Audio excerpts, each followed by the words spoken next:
Stakes. We have some exciting action this evening from the Meadowlands, including the Arthur J. Cutler Memorial. I'm your host, Acacia Clemanis. We will take you through the card this evening. And here's a look at the feature, the 1 mile trot for the Arthur J. Cutler Memorial. Marcus Melander seems to have a strong hand with two represented by Oh Well and Preakness. But of course, a horse maybe that many thought would be high on the list of his not even getting into the race. But you have some intriguing contenders, including a bit of a news shooter in Antoni, who has been very well thought of, as well as I bring in my co-host Paul Vitarosa. And Paul, it really is a chance for these horses to take a step forward tonight, especially given that quite a few of the big names from last year have retired. Yeah, it's a chance for somebody to step up in the division as a whole. And it's always great when they get to run back and you get to see them. Tonight starts their journey for a lot of them. Some of them have only been in some qualifying races. Some have had a race under their belt.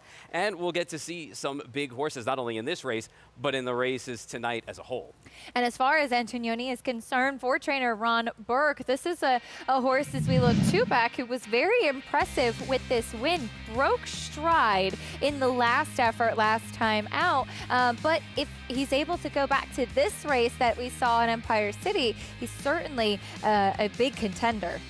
For sure, and a career year for this horse so far, going 8 for 10. He absolutely obliterated that John Brennan trotting series as a whole. 2.5, 7, by 10, by 5.5, and then he came to the Meadowlands, raced last time out, and he found himself in a spot at the back of the pack, and you could see him there breaking stride. That's odd for him.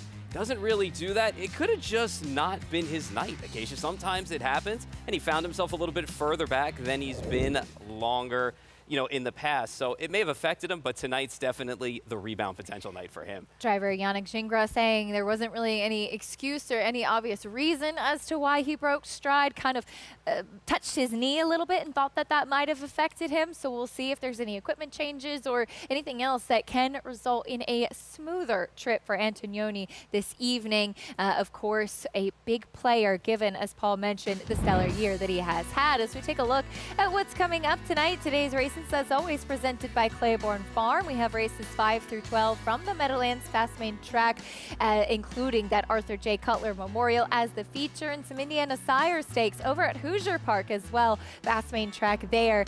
Races 5 through 11 on the docket tonight. You can bet any track, anywhere, anytime with Naira Bets. Sign up today and get up to a $200 deposit match bonus using promo code MATCH200. Enjoy betting on over 300 tracks around the world and start your winning today. Join now at nairabets.com this afternoon.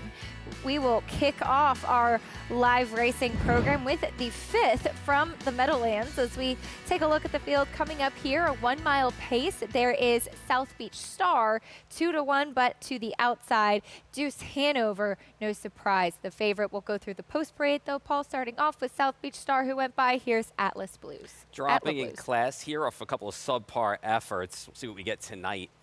Handle like a Porsche. I wish I had a Porsche. Right? Right?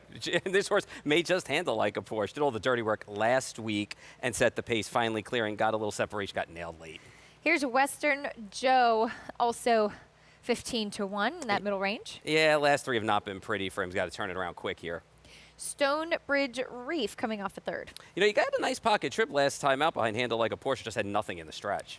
We had a baby, it's a boy. Nice way to spell it. Yeah. There's Gallant A and Deuce Hanover, the favorite to the outside. Yeah, it was parked last time on the point before the half. Never looked back. Got a solid effort. Deserves to run it back tonight. We'll see what we get. He's bumping up in class here a little bit. Coming off of a win, favoritism going back and forth between the 8 and the 1 South Beach Star. Who do you prefer? I like the 1 South Beach Star tonight. When you look back at this horse's past performances, Acacia, the qualifier was good in April. Then it was kind of like a bumpy road for this horse the last few starts while coming down the class ladder. But what I liked last time was this horse actually showed some life, was able to be in the race a little bit earlier, actually got the lead at one point and kind of gave way a little bit late. So dropping in class here again a little bit and drawing the inside should keep this horse closer again. And I think that's going to be important for him tonight.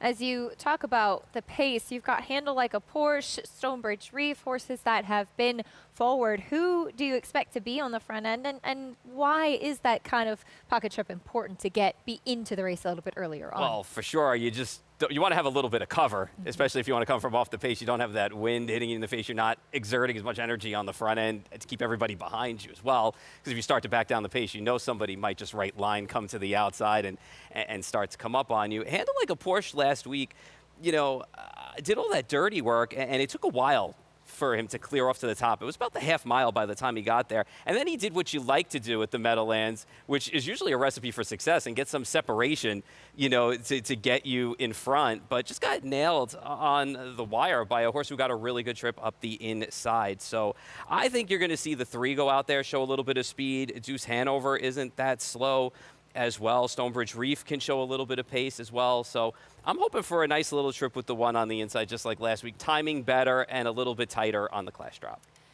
What about the number 5, Stonebridge Reef, a horse that we touched on who does have some early pace, is taking some attention on the board as well into the teeth of those 2 favorites. Yeah, for sure. And he's going to take money, too, because of the Dexter Dunn factor, as we all know. Dex is started off his year off again well. As you know, sometimes a lot of the bigger name drivers don't start showing up until we get into the April, May kind of portion of our program. And Dex has been driving well since he's been back at the Meadowlands. So the class ladder, again, sliding down, was at this level last time out.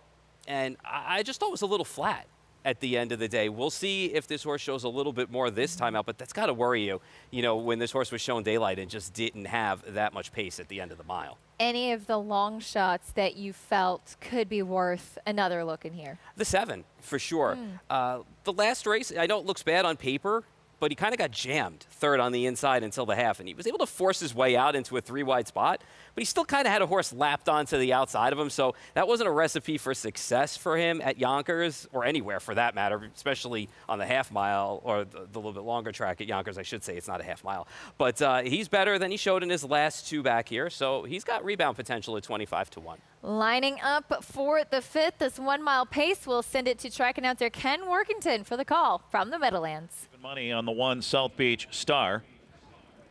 At 3-1, the 8, Deuce Hanover. 4-1, 5, Stonebridge Reef. 6-1, 6, We Had a Baby, It's a Boy. On gate for race 5 and ready for start. Here they come.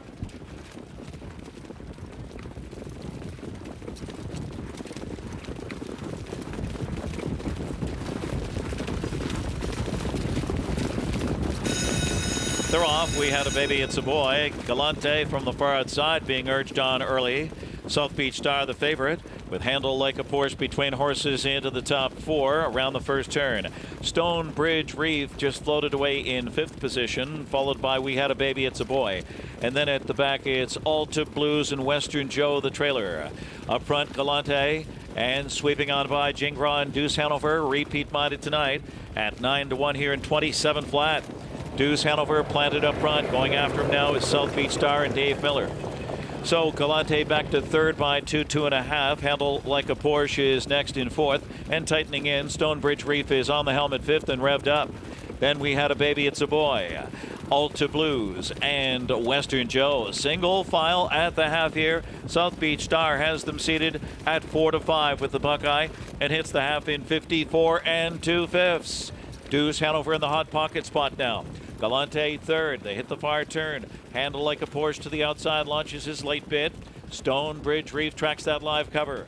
Then it's We Had a Baby, It's a Boy, and Alta Blues, and losing touch, Western Joe. Heading to 3/4 and coming after South Beach Star. Here is Handle Like a Porsche on the outside. Deuce Hanover in the pocket spot now. Galante shuffled back.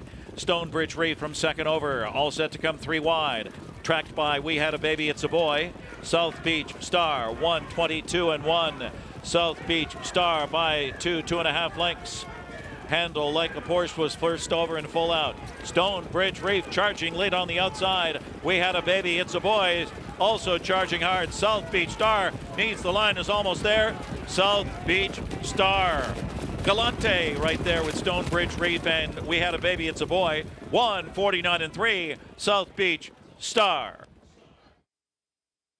Star just holding in on the inside, but Paul, you were all over the race. Nice call on the 7 Galante as well, who I believe just got his nose down for second. What's wild about that is Bartlett left with him to try and not get himself jammed in, and he got jammed in anyway. Third on the inside, still found a way to make some late pace. But Dave Miller with the old backside brush for the Purple Jesus Buckeye, and timed it right this time. He got to the line, and the line came up just in time for South Beach Star. Just in time for South Beach Star, getting the win there. 5th at the Meadowlands in the books, as we will turn our attention now over to Hoosier Park. Again, those Indiana Sire Stakes, the features tonight, and some interesting races to look forward to over there. Yeah, and we always get to see local favorite later on in the card, Ponda Jet. Everybody loves him, and he's a superstar down there and has won a bunch of races. So it'll be fun to see him in, I believe it's the 11th. I think it's the last race we're covering tonight. So that to look forward to, and also to look forward to our own Gabe Pruitt with us live over at Hoosier Park. Hey, Gabe, looking forward to what's coming up this evening. Great card here tonight, guys. Great card, I know, in Jersey as well, but we're about 40 miles northeast of downtown Indianapolis. We've been blessed with good weather here tonight. A little breezy, but it's a crosswind. I don't think it'll affect the racing too much. Good, solid card on tap, and we're happy to be on with you guys. Look forward to hearing your thoughts throughout the evening. Gabe, thank you, as we have the 5th race coming up over at Harris Hoosier Park. 1 mile trot here.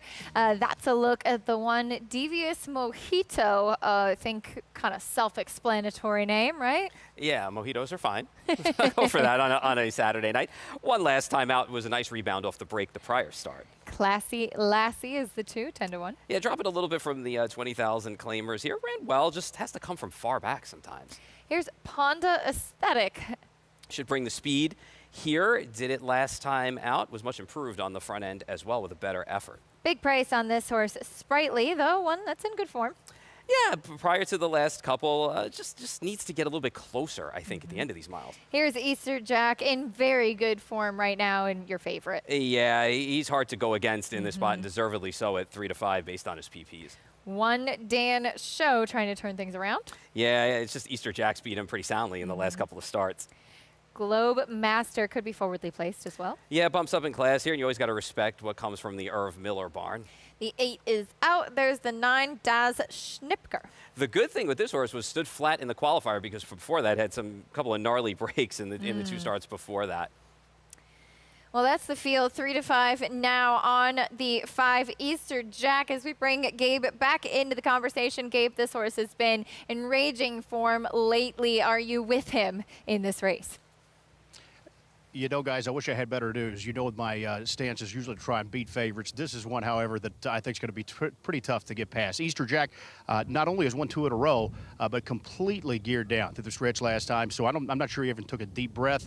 His trainer, Ron Burke, how about him? He's the leading trainer in the history of horse racing. He's won over 15,600 races into today, well over $350 million in career earnings for trainer Ron Burke.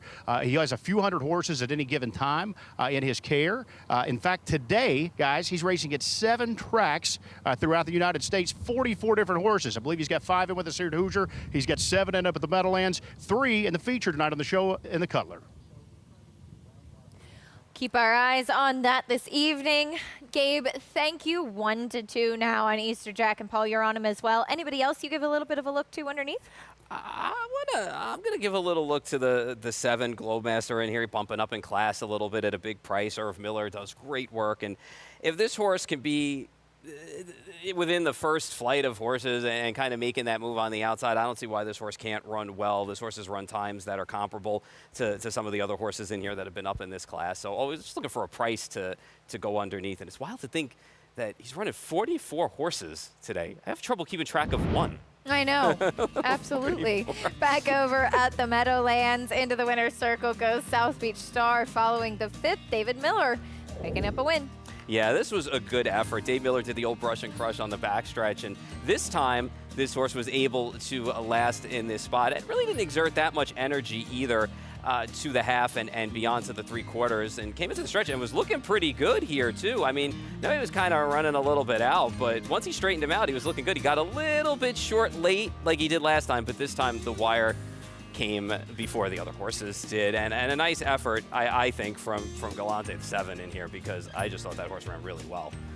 South Beach Star just holding on. Galante, who Paul gave a look to at 46-1, checking in second in a nice effort there and a good call on a long shot underneath.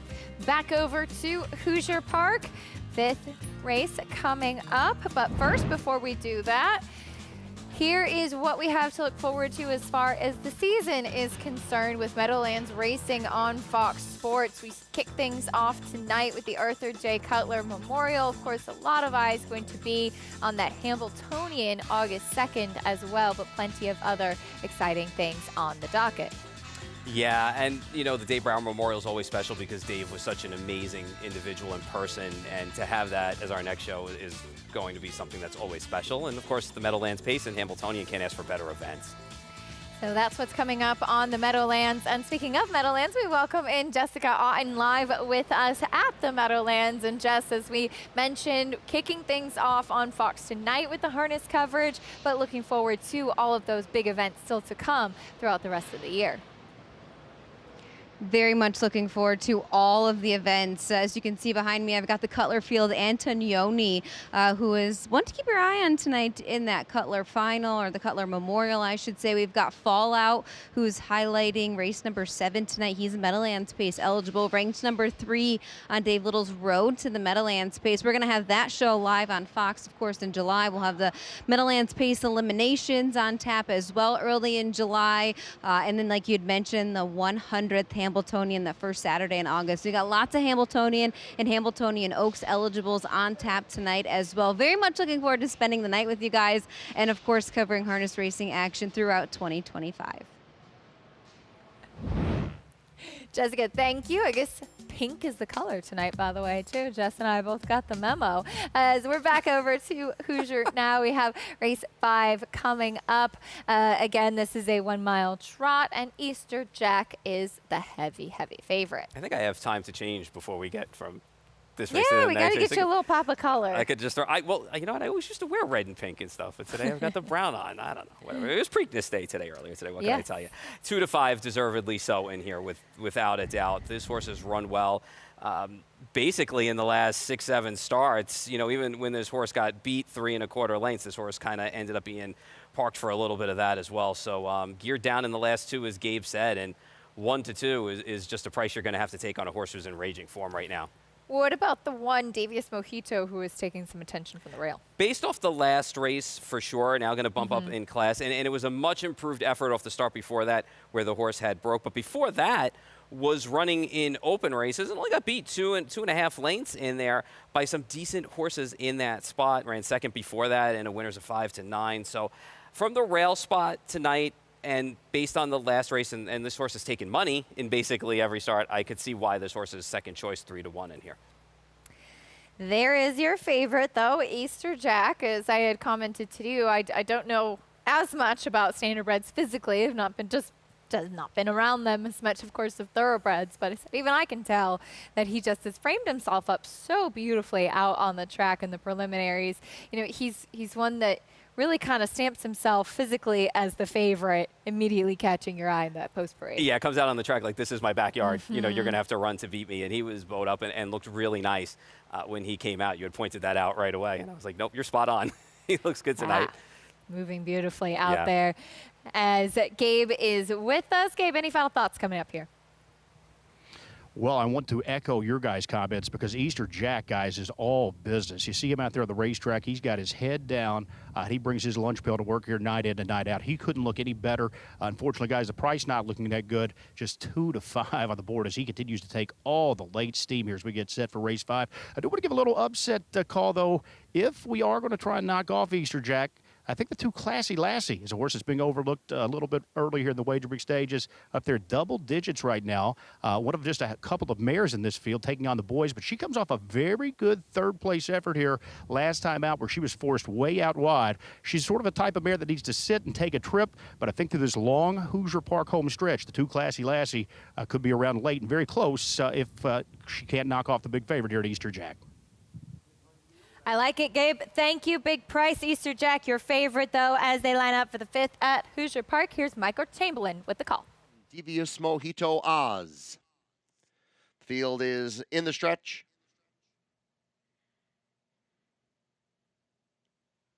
Here they come. They are off. It is Ponda Aesthetic moving up for the early lead. To the inside, Devious Mojito Oz. To the outside, Easter Jack. Classy Lassie fourth and Sprightly fifth. Next is One Dan Show with Globe Master to the outside, and Das Schnipker is the early trailer. Field moving on the first turn, and the leader is Easter Jack. Easter Jack in front as they pass the quarter in 27-3. Ponda Aesthetic races second. Devious Mojito Oz is third.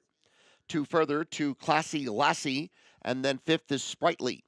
Another 2 lengths back to One Dan Show, Globe Master, and 3 to the trailer Das Schnipker. Field is quite spread out as they move up the back stretch. Easter Jack still taking them along in front of Ponda Aesthetic by a length. Devious Mojito Oz is third, then Classy Lassie and Sprightly with a half mile of 56 3/5. Second quarter was 29 seconds. On to the second turn they go. Easter Jack, the 3 to 5 favorite up top. Ponda Aesthetic is second. Classy Lassie moving up on the outside of Devious Mojito Oz. Also advancing wide is Globe Master. Then it's Sprightly, and One Dan Show. Das Schnipker is the distant trailer. They move into the stretch, 3 quarters covered in 1:26. Easter Jack the leader, 2 lengths in front of Ponda Aesthetic. Classy Lassie and Devious Mojito Oz, then Globe Master, One Dan Show, and down on the inside, Sprightly. Last eighth of a mile, Easter Jack in front by 3. Ponda Aesthetic, Devious Mojito Oz to the inside, Classy Lassie, but it is Easter Jack in front and in control. Easter Jack, the winner. Devious Mojito Oz does sneak through on the inside to get second. Ponda Aesthetic, then Classy Lassie, 154-2. Never in doubt, Easter Jack delivers, winning like a heavy favorite should. Yeah, race was over once Marcus Miller just decided, you know what, guys, I'm going to the top tonight. I'm not looking back. I'm on the best horse. Horse is in great form and just held sway. Was never in doubt ever. And Devious Mojito just got a nice rail run up for second late over Ponda Aesthetic, who sat second all the way around. Kind of a merry-go-round race for these horses, but no doubt about your winner. Easter Jack, easy winner as the favorite in the 5th race. We'll take a quick timeout when we come back. Looking ahead, the 2025 Hambletonian. It's the 100th edition this year, and Maryland, the early Hambletonian favorite after being the star 2-year-old of 2024. More on that after this. Stay with us on America's Day at the Races.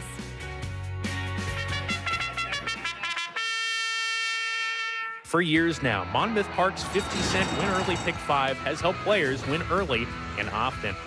This year, we're adding more. Monmouth Park's new Middle Pick 5 boasts a player-friendly 15% takeout and more opportunity to score.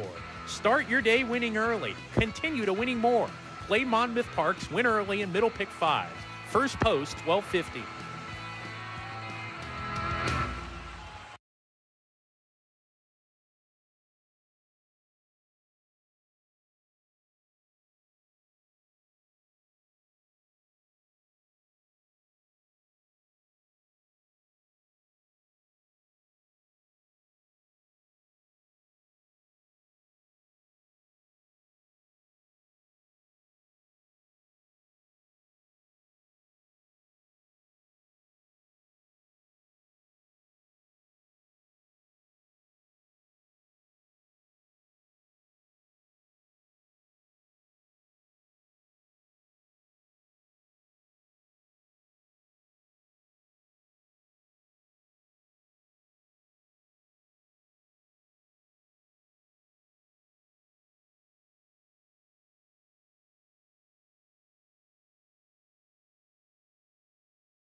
We're back on America's Day at the Races, brought to you by Naira Bets. You can bet any track, anywhere, anytime. If we look at Times Square, truly the city that never sleeps. We are just a little bit away. It's really only a few miles, but it can take several hours getting from That's a fact. Times Square out to Aqueduct, where you and I are, and then on the other side of the Hudson, the Meadowlands in New Jersey. Paul, as we get ready for the Garden State 3-year-old filly trot, there is Always With Us going by, and 1 to 2 now on the 5, Kendra. Yeah, and Truly Authentic going by now on the screen as well. Kendra taking a lot of money in this spot. So, there is half a dozen, plenty of early speed. yeah, made easy work over at the Weiss Series up in Pocono and led for a long way in the Lady Suffolk last time here, too, before getting picked off by the outside horse. Jersey Slide is next. Just 1 for 12 lifetime, but that win came in a $100,000 consolation race right here. So, There you go. yeah. There's your heavy favorite now, Kendra. She's held her own while facing some big names, too. Luna Lovegood, Champagne Problems, Lady Landia, Delaney Hanover. She's a win threat for sure, and her qualifiers got better. And Conversano to the outside. Sat a nice trip in that Lady Suffolk, parlayed it, made a nice 3-wide move, got the win, picking off half a dozen late to get the job done in there. And we'll take a look at that win for Conversano and the Lady Suffolk at the Meadowlands last time out. What did you think of this race? Listen, I thought in here, I mean, she sat nicely behind the first and second place horse, and you can see right here she's going to tip out a 3-wide. And she just had a nice late burst of speed, because it's not like half a dozen really slowed down, still ran 27 and 3 in that final quarter. It's just the late burst from Conversano was in 26 and 4, and she flew home with a nice run in there.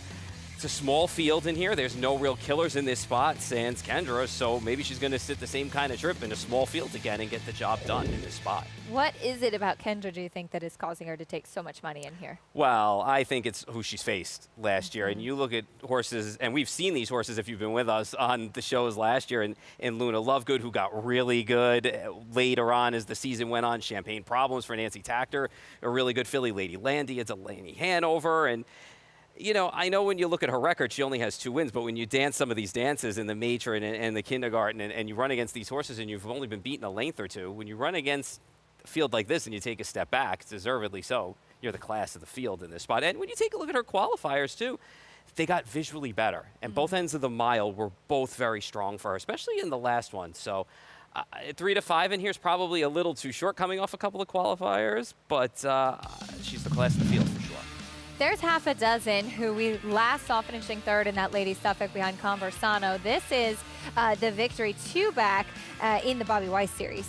Yeah, and made easy work of that White Series. Another horse like we saw, you know, previously in the last race. But, you know, I know it says won by a neck in those starts, but, you know, for a couple of those races was pretty comfortable with the neck wins. But came here, led a long way. Is going to do the same thing today. Is going to go out and show speed early on.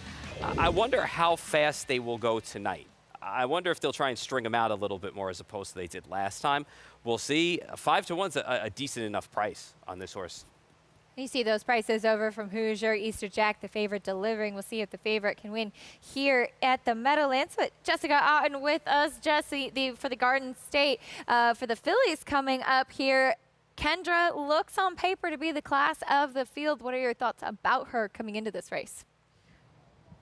Oh, I definitely echo everything that Paul was saying about her. She is extremely classy daughter of Walner, eligible to the Hamiltonian Oaks that we'll see the first Saturday in August.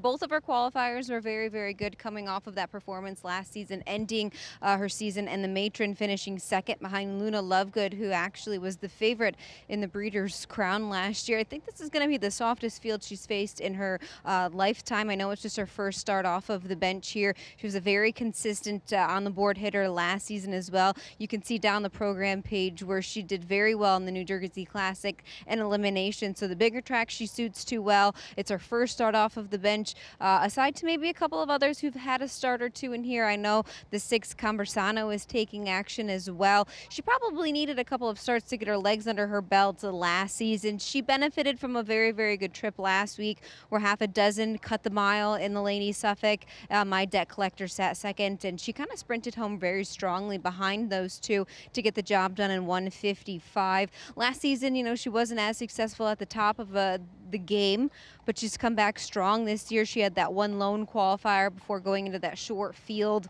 in the ladies Suffolk. But I still found myself ending on Kendra on the top of my ticket. I figured she'd be a short price. She's just been extremely sensational in her 2-year-old season and coming into her 3-year-old season. Both qualifiers I thought were good, like I had mentioned, in 2 different dimensions too. That second qualifier, we saw speeds at both ends of the mile. She left, she sat the pocket, she sprinted home nicely, which is something I always like to see worked into those 2-year-olds. Half a dozen right now. She's 6-1 on the board. I just think she's a notch below this group of horses stake-wise. You know, she did try the Matron last year. She was in the Garden State. She tried the Simpson. All races which are a lower level than maybe what she'll have to face here tonight. This is a daughter of 6-pack. You see that nice record this season, 4 wins from 5 starts, all right on the front end too. So we know she's got plenty of speed. I wouldn't assume that Dan Dubé would do anything other than leave with her off of the gate in this short field. She did get gunned down there late in the mile in the ladies Suffolk, so maybe she was a little leg weary, not used to the mile track and the longer stretch there. But I'm going to stick with Kendra on the top of my ticket for Nancy Tactor, Todd McCarthy. She's 3-5 on the board right now, and I think she is the one to beat. Back to you guys. Jess, thank you. The class of the field, Kendra, a short price right now. Are you on the bandwagon as well, Paul? I'm going to go with Conversano in here. I'm thinking same trip as the last time, sitting behind whatever speed is there, and just a late burst of speed like she did in the Lady Suffolk. 3-1. Conversano getting a little bit of a better price than Kendra, who is 3-5 as well. The 3 half a dozen. Any chance she just gets very comfortable in the front end? We'll see what Kendra does early on, because I think Kendra is more of the speed threat than Truly Authentic. So we'll see how they shake themselves out. I would hope if you're Dan Dubé, you're just going to go this time and not try and ration it out. Just string them out, see what happens. It's the Garden State 3-year-old filly trot coming up at the Meadowlands. Ken Workington has the call. 7-1 on 3, half a dozen on gate. Ready for start. Here they come, race 6.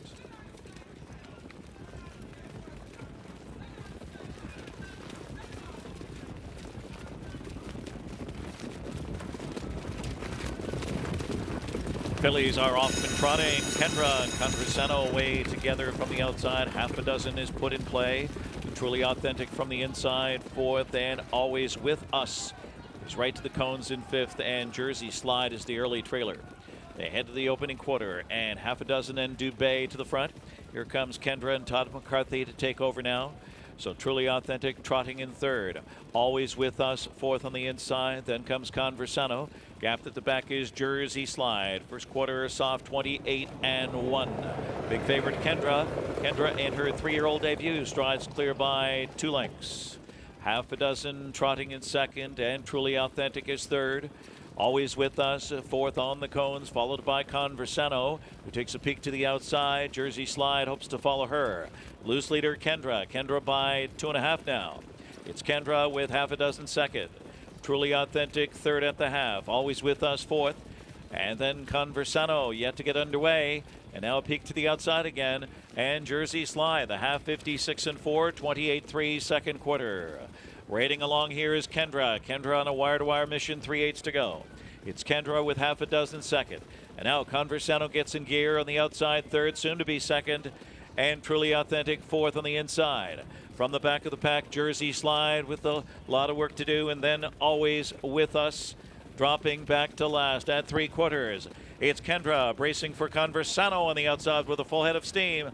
125 into the stretch. Conversano on the outside, the Lady Suffolk winner. Digging in and fighting on is Kendra. These 2 fillies slug it out. And then it's Truly Authentic, 3rd, and half a dozen to the wire. Conversano fighting on. Kendra on the inside has more. Conversano outmuscles Kendra. Then Truly Authentic and half a dozen, 153. Conversano and Kendra, very game down to the line. Nice call, Paul. Another one. This one, top pick with Conversano. She loomed up like a very strong threat there, and then they made it exciting in the stretch. And what was crazy about this was Kendra decided, you know what, I'm just going to the top. Forget about half a dozen. Established the lead, showed her class by digging in.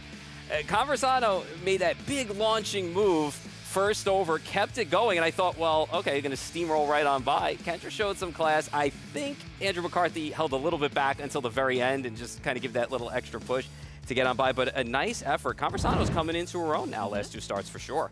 Conversano over Kendra made it exciting in that Garden State 3-year-old fillies trot. Back over to Hoosier as we have the Indiana Sire Stakes for the 3-year-old 1-mile trot coming up next here, 1-5 on Starlet Frankenstein to the inside horse that's been in very good form recently. There is Kansas Boy, though, long shot. Yeah, he's going to have to turn it around. Kind of broke too last time. Me Helping You, another long shot. Yeah, it's been at lower levels and done well there. This is a step up today. 49-1 right now on that one. There's the 4 Miracle Maven. Can she compete with this level? I hope so. It's my top pick in here, and I love to see the times getting quicker on the qualifiers. We'll talk a little bit more in a minute about him. There's Jimmy Jackpot. Yeah, he's got to be a little bit faster in here, but has run well, though, against lesser. Operator, contender. The good operator needs to stay flat, for sure, because the bad one goes on some wild breaks. It really is. It's a tale of two horses, isn't it? And Bluebird Lady Chuck. Had to deal with a few breakers in front of him last week, but showed that steady late trot, which this horse is known to do. We'll take a look at Starlet Frankenstein, the favorite, winning last time out here at Hoosier Park. Pretty convincingly in doing so as well. Yeah, it's made it look easy in the 2 starts since coming back off the 2 qualifiers, which were very nice as well for this horse. And honestly, you know, when you look at this horse's record and then even going back to last year running second in the super final and ran well in there, and the horse that beat him in there only lost 2 times in his own campaign, and he lost to Maryland, who is at the top of most of the Hambletonian list, and he lost to Hidalgo, who's another horse that has run really well as well. So well-deserved favorite in this spot, does draw the inside, can be forward, can just sit off the pace. But 2-5, it's a little short. But again, he's run well. Short price on the board, and you are taking the lone filly in here, though. Yes. Let's hear the case for Miracle Maven. Fillies against the boys in here. I love John DeLong driving this horse because he's so patient, and it's one of his strong suits when it comes to driving. And I think it fits this filly well as well. When either you have to ration her speed out or you just want to take her just a bit off the pace. I loved seeing the times get quicker for this horse coming out of the qualifiers. The last 2 starts, they've looked visually well. And in the super final, 3 starts back to end her year, you know, she took the lead. She got some separation, and she just got tired late. And I wonder if the year kind of caught up with her after going 5 for 9 and having some hard races in her. But at 9-1 tonight, I'm going to take a swing with her and see if we can get the job done from just off the pace with a nice little rally. Getting a nice price. Wish you the best of luck with Philly taking on the boys in here. But Gabe Pruitt with us. Gabe, Starlet Frankenstein, heavy favorite to the inside, and it is tough to ignore a horse that has been in such good form like he has. He's been incredible, guys. 2 for 2 back as a 3-year-old this year. And keep in mind, he's been facing older horses. That's not easy to do for a 3-year-old returning to the races. So he's been incredible. We talked about trainer Ron Burke's Hall of Fame credentials, over 15,000 wins prior to our first race here in the broadcast tonight. Now he picks up the services of Trace Tetrick, who's our perennial leading driver here at Hoosier Park as well. He's won 11 straight driving titles here in Anderson, Indiana, 13 overall. And it's really incredible. He's only 38 years old, so he's had quite the career, mainly based here in the Midwest. Trace does a great job, and Starlet Frankenstein over a couple $100,000 now in career earnings. How about this, guys? We talk about how many races trader Ron Burke wins, and a lot of times, you know, they come from big ticket purchases, private purchases. They bought this guy as a yearling down at the Indiana State Fairgrounds at a yearling sale for $12,000. All of a sudden now he's been on the board 9 of 11. He's made well over $200,000, and he is just getting cranked up here in his 3-year-old campaign. This is a prep race tonight, so it's a $20,000 purse. All of these horses are pointing towards Memorial Day. That'll be their first true stakes test of the year. They'll go for nearly $100,000. So I think one thing that gives Starlet Frankenstein a little bit of an edge here is he's had a couple of starts under his belt. Several of these are still coming off their long layoffs, so one of their first or second starts tonight. But I do have some scoop for you, Paul, on the filly here. Your top selection, trying to upset the favorite, Miracle Maven. How about this? She was just an $8,500 yearling purchase. She's made over $150,000. The race office here at Hoosier Park, I got a little scoop. They wanted to ride a prep race for the fillies. They didn't have enough horses to fill. Well, the Connections wanted to race anyway. That's a rare move to see a filly at her first start as a 3-year-old to take on the boys. A little bit difficult here. This is deep water against a good group, but the Connections seem to be confident if they decided to step up here to the big leagues and take on the boys in her first try. A confident move indeed, Gabe. Thank you so much. There's a look at your 1-5 favorite, though, Paul. I know you're taking a shot against and looking for a bit of a price with that filly that Gabe was talking about, but I can imagine still that comes with a lot of respect for the favorite. Oh, 100%. I mean, this is way the horse to beat in this spot based on this horse's current form and even coming out of last year's races as well. So stepping back up into the Sire Stakes eligible program here. And this is one thing I love about Hoosier Park. These horses at these Sire Stakes level, they will compete against each other now for months. And you will see them do this through different legs and different levels of this before they get to the finals again. And it's just a cool program. It's a cool state bred program. And you get to actually, it makes you a fan quicker of some of these horses too, because you get to see them battle week in and week out and watch them kind of fall out of form and into form and battle each other. Quickly, let's give a mention to the 6 Operator, because as we talked about in the post parade, this is kind of a Jekyll and Hyde horse. When he shows up and when he's actually able to complete the race as intended, he can be quite good. But there's also that question of what version of Operator are you going to get? 100%. You look at the Madison $100,000 race. He gets the job done. He does it well. Comes home in 27-3, and then he's surrounded by a bunch of breaks after that. So he's the type of horse that you have to kind of really be careful with the way you're driving him. You don't want to get too tough with him. You don't want to rev him up too quickly. But his qualifier looked good, and that was the good version of Operator. We'll see what we get now. First time back as a 3-year-old. 1-5, though, on Starlet Frankenstein as we get our first Sire Stakes of the evening over at Hoosier Park. It's the Indiana Sire Stakes 1-mile trot for the 3-year-olds. Send it up to Michael Chamberlain for the call. 4 on races 6 through 9 starts right here. 1-5 favorite is Starlet Frankenstein. 6-1 on both Miracle Maven and Operator. Field moves into the stretch.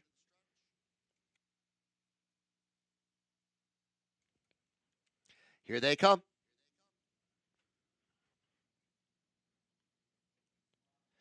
They are off. At the inside, Starlet Frankenstein away well. Operator moving up quickly, as is Miracle Maven. Then Kansas Boy, Me Helping You. Jimmy Jackpot 6th, and Bluebird Lady Chuck is the early trailer. The leader is Operator as they move on to the first turn. Operator in front of Starlet Frankenstein by a length. Next in third, Miracle Maven. After that comes Kansas Boy. Me Helping You is 5th. Then 6th comes Jimmy Jackpot with Bluebird Lady Chuck, the opening quarter, 28-4.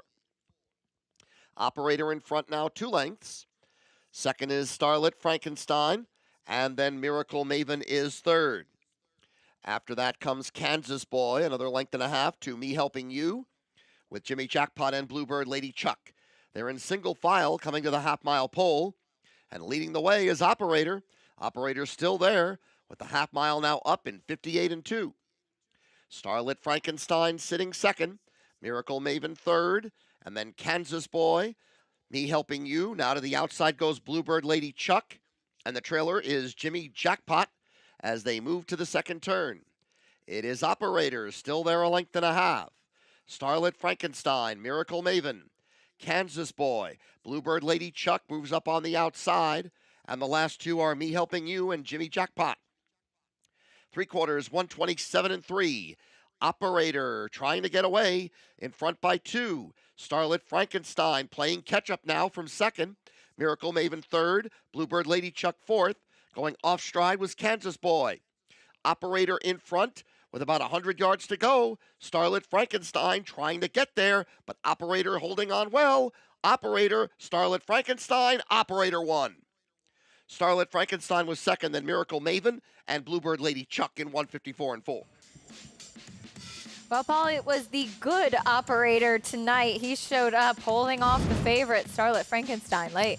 Yeah, and intention was everything in this race. Kyle Wilfong said we're going to the top, and stood flat tonight and showed why he won a $100,000 stakes race last year. To be quite honest, as we know, the good operator can put some fields to bed, and did that here. Although Starlet Frankenstein ran well, just sat pocket and just couldn't get there late. And Miracle Maven sat third, the filly, and just 1, 2, 3 around the track. But the 6 and the 1 were definitely better than the filly tonight, for sure. There was no doubt about it. And the class showed for operator. We saw the 2 Kansas boy breaking stride late there, a long shot, but it was operator showing up with his best tonight. Prices and more when we come back on America's Day at the Races. Alarage Farms, more than 3 decades of trendsetting and modern trotting. The birthplace of millionaires Fern, Muscles Marinera, Whiskey Tax, and Dewey Color in the Line. Alarage Farms is home to broodmares such as Ice Attraction, Lucky Ava, Non-Stick, and 7 Times a Lady. Check out their lineup of 21 yearlings by sires such as Muscle Hill, Walner, Chimpanzee, Chapter 7, and the first crop of Captain Corey's selling this fall in Lexington. Find them online at alaragefarm.com or on Facebook. Welcome to freeracehorse.com, a place where every horse has a story and every story is meant to be shared. Here, we bridge the gap between these incredible athletes and the people who love them. Every great story begins with a bond. Our stable is more than just a home for these magnificent animals. It's a place of trust, care, and understanding. Here on the training track, dreams take shape. This is where perseverance meets passion. At freeracehorse.com, we don't just train horses, we tell their stories. Our film studio allows us to capture the emotion, the drama, and the beauty of their journeys. And beyond the races and the cameras, there's a place for peace. The paddock is where our horses find solace, where friendships are formed, and where their spirits remain free. At freeracehorse.com, we do more than train racehorses. We share their stories, because when you truly know a horse, you don't just watch them run, you run with them.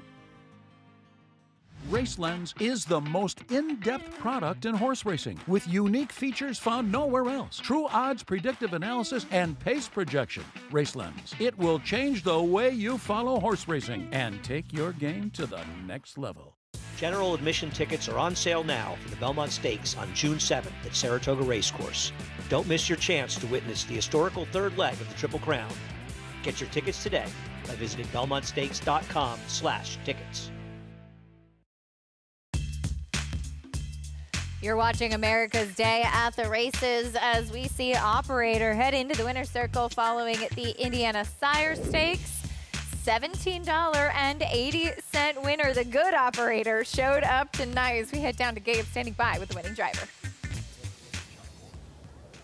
Thanks so much, guys, standing by here with Trainer Jay Hochstetler. And Jay, talk to us. The operator was coming off a couple of breaks in stride last year. What was going on with that?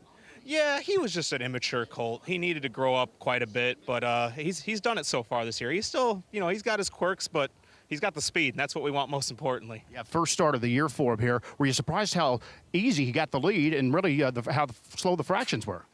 I was. I thought they'd push a little more, but, everybody's kind of feeling themselves out this early in the year. You got big races coming up, but, I'm not going to complain. It's an exciting time of year. I know 2- and 3-year-old stakes action right around the corner. Really the time of year you're geared for as well. Yeah, this is what we work all winter for. We scour the yearling market, and we want it to pay off, and tonight it did, and hopefully it keeps paying off. And you could pay off a little bit later tonight because you've got the favorite in our final race here in the broadcast, the Open Trot Ponda Jet. How's he coming tonight? He's been so good this season. Yeah, he's the team leader. He's just a pleasure to have in the barn. I mean, horses like him don't come around very often, and, lucky enough to have him in the barn. It sounds like we're expecting big things a bit later tonight, guys. Jay Hochstetler, 32 years old, 53 starts. He's been first or second in nearly half of those 26 tries. Well done, trainer Jay Hochstetler. My apologies there, but good to hear from Jay. As Gabe said, young trainer who's done very well with what clearly has been a tricky horse. Yeah, sometimes when they're problem children, you need a little extra time with them, and they need to grow up like everybody else. So a little immature. Maybe he's turned the corner now. We'll see what we get from him now in his second start after this as a 3-year-old, because it's a long season for those sire stakes horses out there in Indiana. But if the good operator shows up, he's going to have a lot to say about this division this year for sure. Look forward to following him throughout the year in those Indiana Sire Stakes. As we turn our attention back over to the Meadowlands now, as we have the 7th race coming up next, a 1-mile pace for horses in geldings. Next, 6-year-olds and under. We'll meet the field starting off with a big price. The number 1, Hard to Catch, well named. Can he live up to that? Yeah, one of his better efforts last time out, considering that Music Hall's won 4 of the last 6 races over at Yonkers. So first start at Meadowlands for him. The 2 is out. There's the 3, Sweet Home Alabama. I'm going to start singing. Yeah. Yeah, we can sing together. You don't want me to start singing. Well, all right. I think we've had this discussion before, yeah. Probably with this horse. There's Build the Wall. Took the lead last time and pocketed behind Taranaki. They threw it down. A solid contender. Just couldn't get by last time. Speaking of Taranaki, there he is. Yeah, made that second move to the top last time out, and he had to run hard in that 3rd quarter and the last quarter as well. Got it done. There's Fallout, currently the favorite. Yeah, I'm excited to see him back. Last time we saw him was in the Breeders' Crown. He pulled that train and did it really well. Ran a bang-up 3rd in that spot. Certainly brings some class to this group. There's Zeppeli Hanover. He's been holding his form well against non-winter conditions here. Big price, Prairie Rock and Roll. Yeah, shipping down from Saratoga. We'll see what we get from him. It's a step up in class. Facing tougher tonight. And then here's a hunch play, I guess, right? It's Saturday night. Yeah, you have to play that. Yeah. 100%. So we'll see if he gets some finishing kick like he had 3-4 starts back. He just hasn't had it recently. 4-1 right now on It's Saturday Night. Well, as far as Fallout is concerned, as you mentioned, the class of what he's been facing, the races he's been contending in. We'll take a look at a recent effort from him. Going back to the Breeders' Crown, where he did finish 3rd in a game effort. I don't think any of us expected this to play out the way it did, where he was pulling that train and on that lead, and he ran hard to do it, especially to the half and then to the 3 quarters. And dug in gamely there. He ran a bang-up 3rd. Let's not forget, he won the Metro last year. He won a Stallion Stakes race as well. You watch him qualify. His last race was really good. Came home in 27. So he's much better on paper than a lot of these horses in this field. It's just a question if you want the recency edge with the 4 and the 5 as opposed to him, and maybe a rebound effort from the 9 as well. But he's certainly the class of this race. It's fun to see him back. 2-1 on Fallout. Certainly a lot of eyes will be on him. Where do you land, though, as far as the top pick is concerned? I couldn't get away from the 5 in here from Taranaki. And last race just sold me on him. The way that he made that move, and he had to move a second time. You know, when you move them once, you get out. The second time to make that move on the backstretch, and then got pushed to the limit. 3 quarters and in the stretch then by Build the Wall. He had to run 27 and change. That 3rd quarter ran fast at the end of the mile. Solid effort digging in. I think we're going to run it back this week. He's posted well, and he's got recency on Fallout. 5-2 on Taranaki. And as far as the big spar is concerned, Jess, I see that you agree with his chances in here.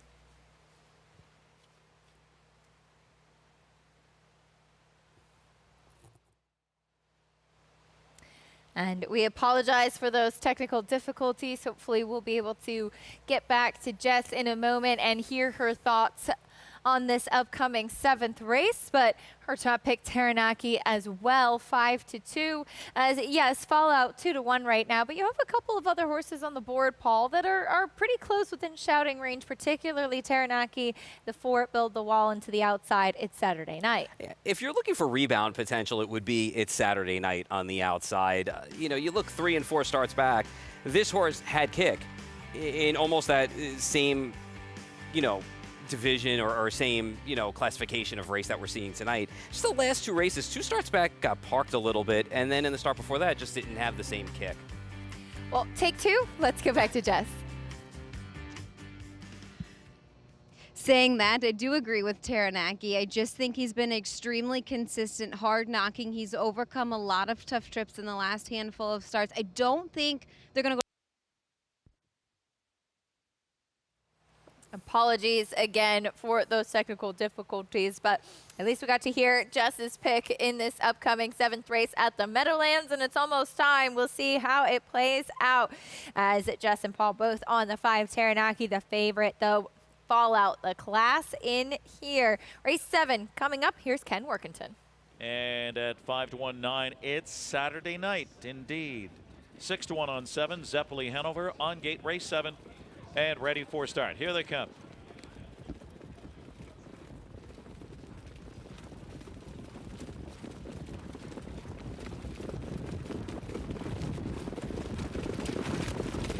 They're off. Taranaki gets the first call, but Zeppeli Hanover shoots out with Build the Wall. It's Taranaki, Build the Wall, and Zeppeli Hanover on the outside.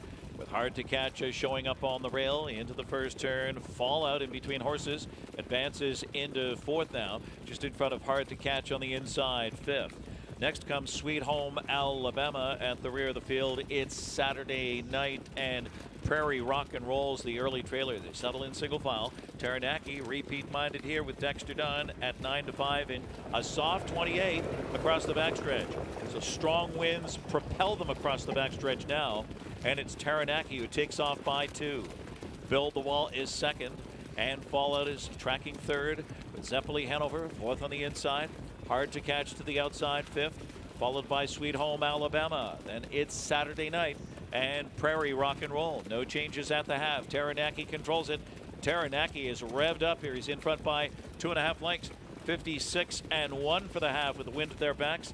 Build the Wall 2nd, trying to tighten in. Rev up here, Fallout 3rd as they continue around the far turn. Staying in was Zeppeli Hanover.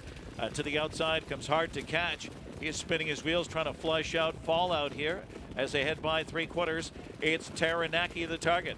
Build the Wall out of the pocket spot now. Comes at him. Fallout on the outside. Zeppeli Hanover on the inside, raging late. And then Hard to Catch. 1:23-3. 27.2 speed in that 3rd quarter. And it's Taranaki now on the outside. Here is Build the Wall. Build the Wall takes the lead. And it's Fallout on the outside. Rallies with Zeppeli Hanover on the inside. Build the Wall almost there. Build the Wall. Then Fallout. Build the Wall, Fallout, Zeppeli Hanover, and Taranaki 1:50-2. Build the Wall just holding on late over Fallout, and it did appear, Paul, that Taranaki paid for that fast pace along the backside. Yeah, I think the half kind of cooked Taranaki tonight. Build the Wall found himself in the same spot he was in last week. He sat pocket, and he popped before Fallout could get to his outside, which I thought was key in here, which ended up putting Fallout in a position of being 3 wide to make that run. And the recency just got it done by about a half a length at the end of the day, but make no mistake, Fallout is still the class of that race, and we're going to see big things from Fallout the rest of this year, I think. Yeah, one to watch moving forward. Fallout just missing in the stretch there, but Build the Wall holding on for the win in that photo finish in race 7 at the Meadowlands. Prices and more racing when we come back. Preferred Equine Online has proven time and time again to be the industry's online provider, selling the highest priced horses in all categories online, including racehorses, broodmares, yearlings, weanlings, and stallion shares. Full service, trusted and transparent. Contact Preferred for your online sales needs at www.preferredequineonline.com or call 914-773-7777.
You're watching America's Day at the Races. Acacia Clement, Paul Vidarosa, Jessica Otten, and Gabe Pruitt.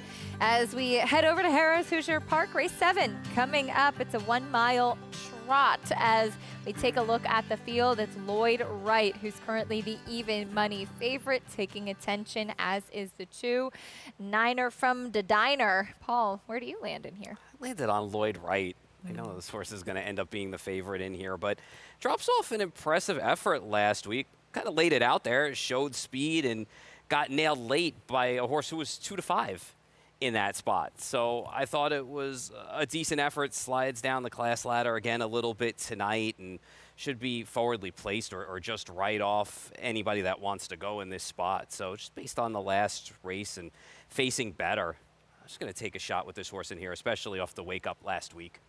Even money right now. As we head over, let's check in with Gabe.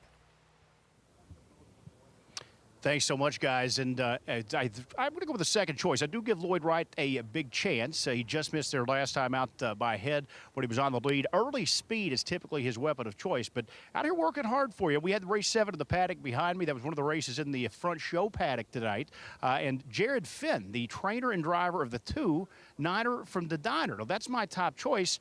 One of the interesting things about this horse, he's been making breaks in stride. And when I say that, if you're new to the sport of harness racing, these are trotters.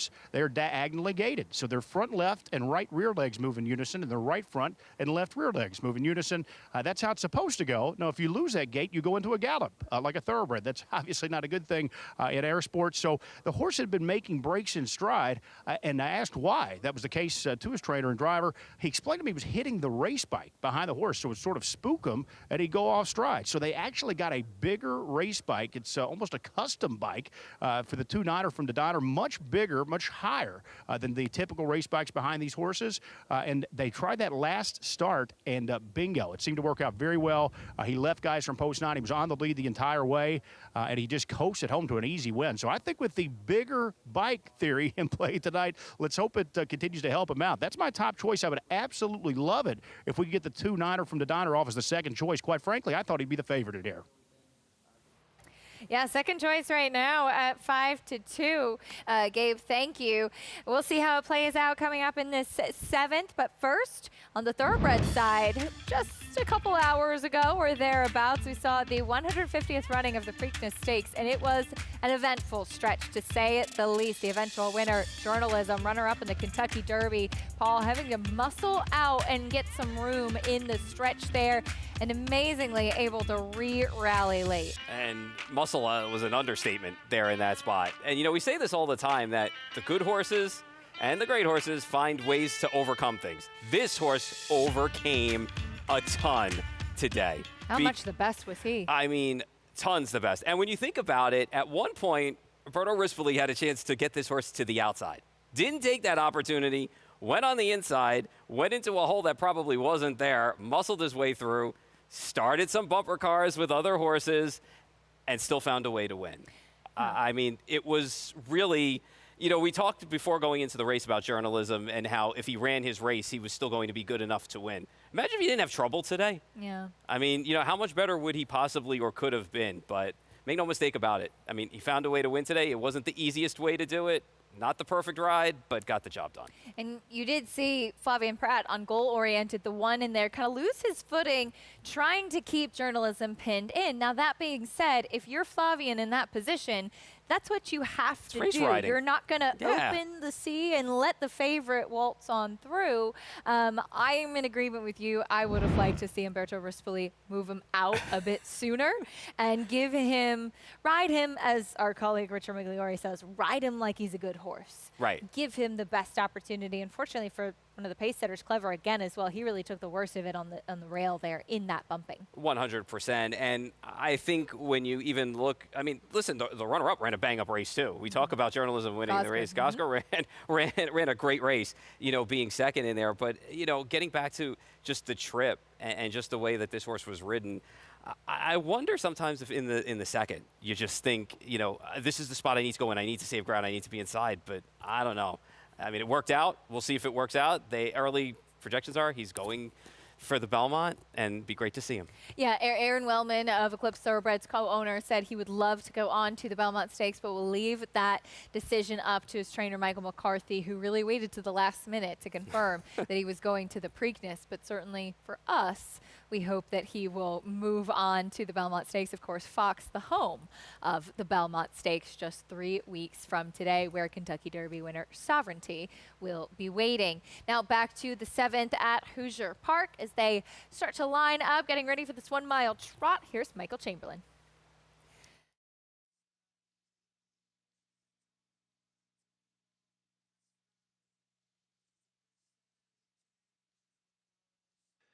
Horses behind the starting gate for race 7.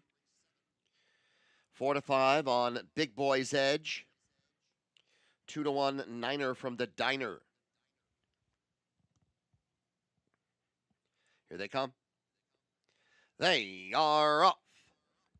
Black Gold was a breaker before the start and is now distantly the trailer. It is Lloyd Wright out for the lead. Niner from the Diner second, and then Big Boy's Edge. Rock Climber fourth, and fifth is Land of Freedom. Next comes Late Night Hawk, followed by Customer Support. Then it's Bluebird Yoshi and Stonebridge Armor, and Black Gold still well behind the rest, following a first quarter of 27-1. Lloyd Wright 2 lengths in front of Niner from the Diner as the field moves to the backstretch. A further length and a half to Big Boy's Edge. Rock Climber is fourth. 2 lengths back of that, Land of Freedom has the 5th spot. And then comes Late Night Hawk. 3 further lengths away, Customer Support, then Bluebird Yoshi and Stonebridge Armor. Lloyd Wright has been in front from the start and has gone through a half mile of 56-2. 29-1 the second quarter. It is Lloyd Wright and Marcus Miller still showing the way. Niner from the Diner is second, with Big Boy's Edge third. Rock Climber fourth, and then comes Land of Freedom. Moving up on the outside is Customer Support, and also going off stride was Land of Freedom. Land of Freedom went off stride there on the second turn. They come to the top of the stretch. 3 quarters in 126-1. Lloyd Wright is in front. Niner from the Diner now taking aim on the outside. Big Boy's Edge third. Rock Climber fourth. And then to the outside comes Late Night Hawk. It is Lloyd Wright in front. Then Niner from the Diner. Big Boy's Edge is third. Rock Climber. Customer Support. Lloyd Wright and Niner from the Diner. Lloyd Wright holding on. And Lloyd Wright, I believe, did win that. But it could take a photo with Niner from the Diner. After that, it was Big Boy's Edge. And then Rock Climber in 154-1. Photo between the 2 favorites, Niner from the Diner and Lloyd Wright. Michael Chamberlain is bold to call these photos. He knows this track well, but it does look like, at first glance, the inside horse held on. Yeah, I was a little worried about 8 strides to go, and then his class kind of kicked in, and I think Lloyd Wright did hold on, and intent was everything. You know, Gabe talked about how Jared Finn, they wanted to go to the front. They didn't, and Lloyd Wright went to the top in here and just lasted on the front end. So it was pretty neat to see a horse dropping in class and a horse rising in class. They ran 1-2 in here around the track.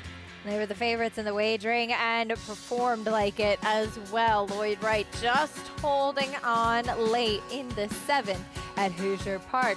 We'll be back on America's Day at the Races after this. Prices and more when we come back.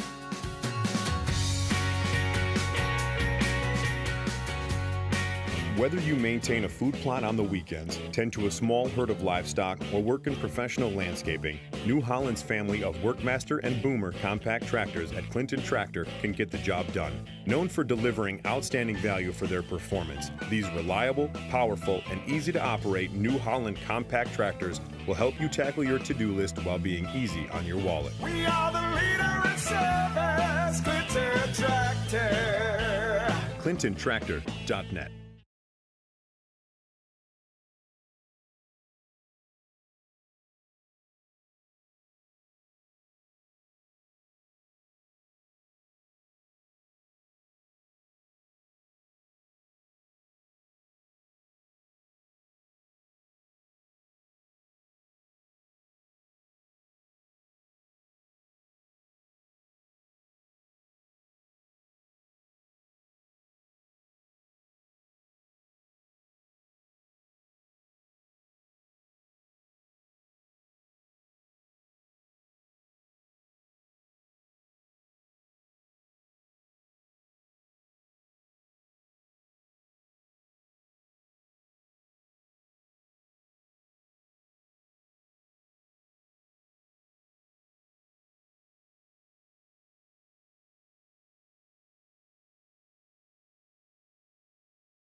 Welcome back to America's Day at the Races, brought to you in part by Naira Bets. You can bet any track, anywhere, anytime. What a display, a patriotic display out there on the track. Of course, Memorial Day weekend. Yeah. Next weekend. Hard to believe. Yeah. Just running through the year. It's a great sight. That's a nice flag shot. Yeah.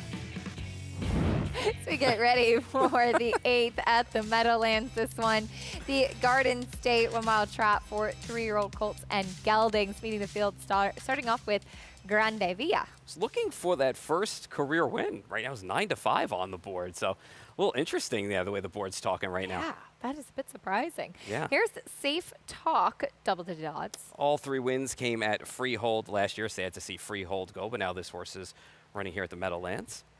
Flightline, not that Flightline if you Yeah. come from the thoroughbred side. I know. Have to match up one night. But, I know. 3 for 7 lifetime, won a consolation in the New Jersey Classic last year's more than capable in here. Here's Night Phantom, 17-1. Yeah, decent enough 2-year-old season. Slowly getting back with qualifiers now. There's Go Boom. Oh, he's don't we make a big boom at 9-1 on the board tonight for sure. A big price on the 6th Marin County. Yeah, still looking for that first career win for this guy. Another one looking for the first win, Mr. Wallner Fashion. Yeah, he's had some trouble staying flat too, but he's shown some potential at the end of the miles when he hasn't broke.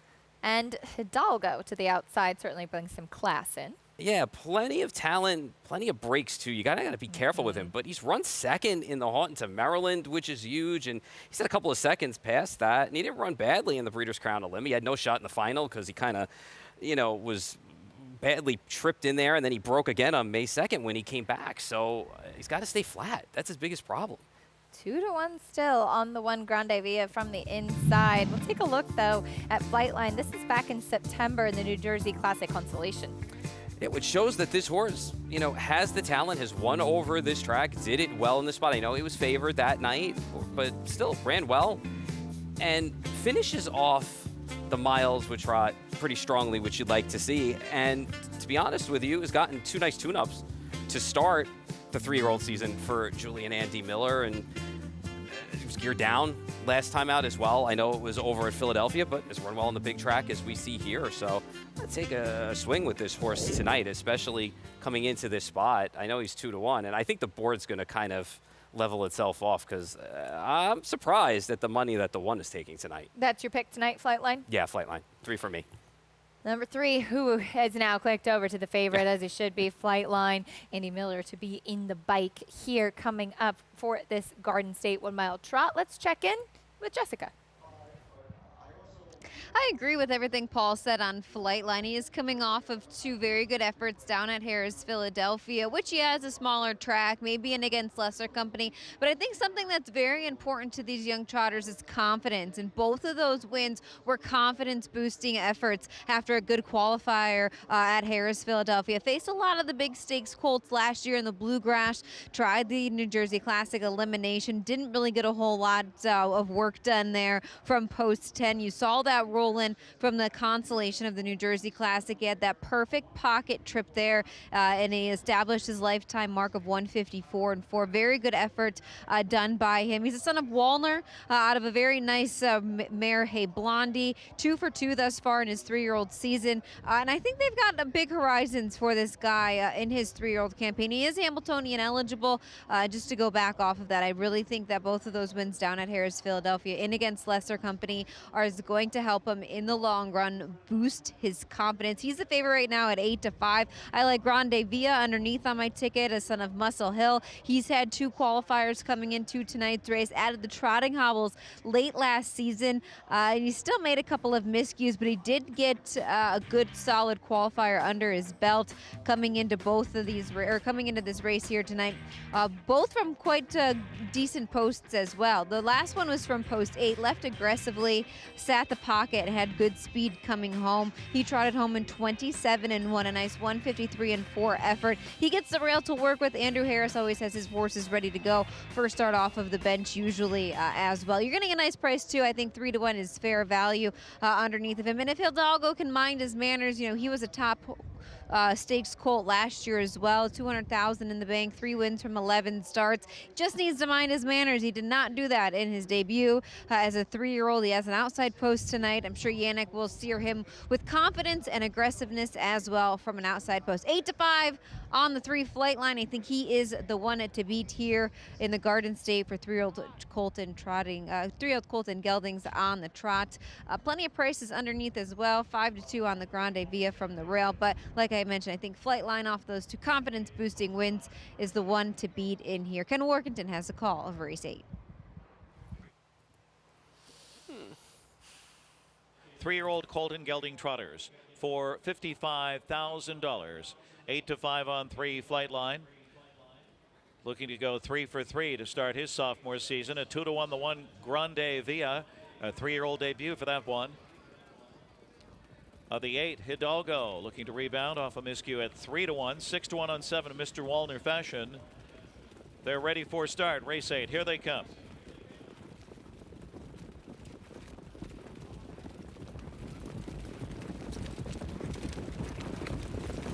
Three-year-olds off and trotting. Flight line zips out there. Go Boom. And Mr. Wallner Fashion and Hidalgo widest of all as Grande Via cuts the corner into 3rd right now. Around the first turn, they're 3 wide. That's a Safe Talk on the inside, settling in 5th in front of Night Phantom on the inside 6th. Then it's Go Boom and Marin County, the trailer. Sweeping up and getting the lead is Mr. Wallner Fashion, his 3-year-old debut here with Todd McCarthy at 28-4. A very soft opening quarter for Mr. Wallner Fashion. Establishes an easy lead. Flight line trotting in 2nd. Grande Via's Fed Racetrack and goes after command now. Hidalgo tightens in from 4th. Across the backstretch, Safe Talk is 5th. And then it's Night Phantom on the inside 6th with Go Boom and Marin County. A quick move to the front. Grande Via, his 3-year-old debut here with Dave Miller. Grande Via is 8-5, 56-3 for the half. Now 2nd, Mr. Wallner Fashion onto the far turn. 2.5 lengths to Flight Line trotting in 3rd. Hidalgo is gapped in 4th. Safe Talk is 5th as the pace picks up. Night Phantom 6th on the inside, followed by Go Boom and Marin County. They trot past 3/4. Grande Via in front, a length and a quarter. Mr. Wallner Fashion edging out of the pocket spot to take a shot at him. Flight Line 3rd, Hidalgo 4th. Safe Talk 5th, Night Phantom to the outside, a late move, 124-2. Into the stretch drive, Grande Via bracing for Mr. Wallner Fashion on the outside. Going on a break was Hidalgo. Mr. Wallner Fashion and Todd McCarthy strikes the front, draws clear. Mr. Wallner Fashion, Grande Via, and Flight Line, and Go Boom. Mr. Wallner Fashion, 3 for Todd McCarthy, 153. Big night for Todd McCarthy indeed, as Mr. Wallner Fashion comes on late to catch Grande Via. Mr. Wallner Fashion was the one that was in front in the first place. Yeah, and then just kind of yielded off when the one went first over. And it's funny because Dave Miller was trying to just keep a lap full hold on Grande Via as they were headed down the backstretch. But in the end, Mr. Wallner Fashion, who had some pop to some end of miles and qualifiers and other stuff when he stood flat, did it today with a nice effort and gets the first career win. We saw Hidalgo breaking stride, unfortunately, as well. Just been a bad habit of his lately. Yeah, problem child. Lots of talent, but it's going to need some work mentally for sure. Back over to Hoosier Park, fillies and mares in this 1 mile pace. Field going by. We saw Everett JK. Here's the 2, Grace Rocks. Yeah, kind of moved to the top last time when I thought would have settled pocket last time. Turned out running 2nd and finished 3rd. There's Dixie Dream. Ran well last time, got the job done, steps up here in class. 6-1 right now on the board, as we'll look at your 4-5 favorite, A Girl That Twirls. Came first over last time out and then kind of stalled in the stretch. I kind of worry she's going a little backwards now. Goo Goo won. A pocket trip last week and ran 2nd behind a well-meant horse that won the race in Angel Hill. And finally, Rose Run Vision. She struggled recently in some of these open events. Usually has too much work to do from the back of the pack in here, but you get 9-2 on her tonight if you like her coming from off the pace. We'll get a chance to see the 1st and 3rd place finishers from that May 10th effort Dixie Dream and Grace Rocks will have a chance to rematch. It's funny in here because Grace Rocks, I was just surprised, moved to the top when I thought that she would actually settle pocket in here. And Dixie Dream ended up first over, popping the pocket to get the job done. They went fast early because they went 26-1 early, and they came home in 26-2. So it was a fast start and a fast end to the mile when you watch this race. And I think for me, I thought that Grace Rocks kind of ran the better race. I was hoping Grace Rocks would have been the one that sat back in there, so I'm going back to Grace Rocks tonight.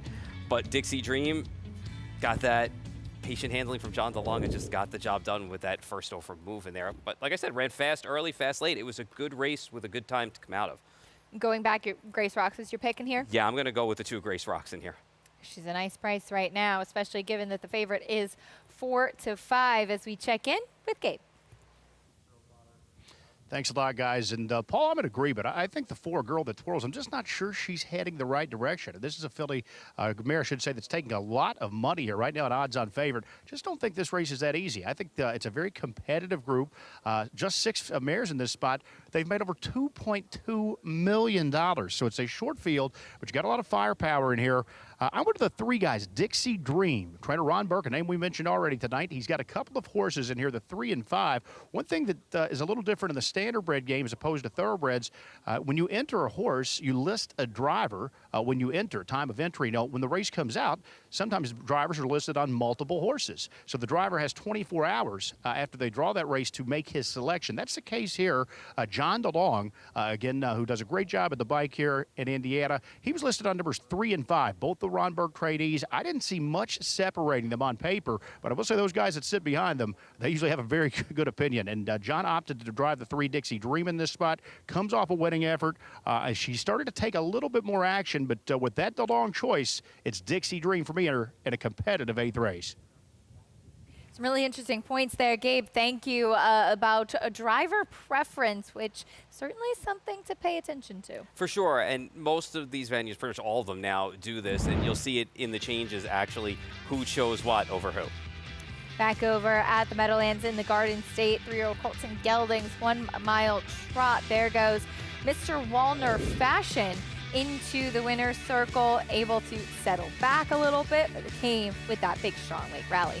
And that was nice to see from this horse to be able to finish off the mile and get the win in an actual race, not a qualifying race, because this horse has shown at times when flat, this horse can come at the end of the races and actually finish with a lot of trot and a nice burst in here. And it was impressive. I was not a Grande Via fan going into this race at all, and Dave Miller got a little separation and just came up a little bit short. Definitely a work in progress for that horse. And Flightline on the big track back again today, ran 3rd, just was not good enough, had a quiet enough trip, just couldn't trot late with the top 2.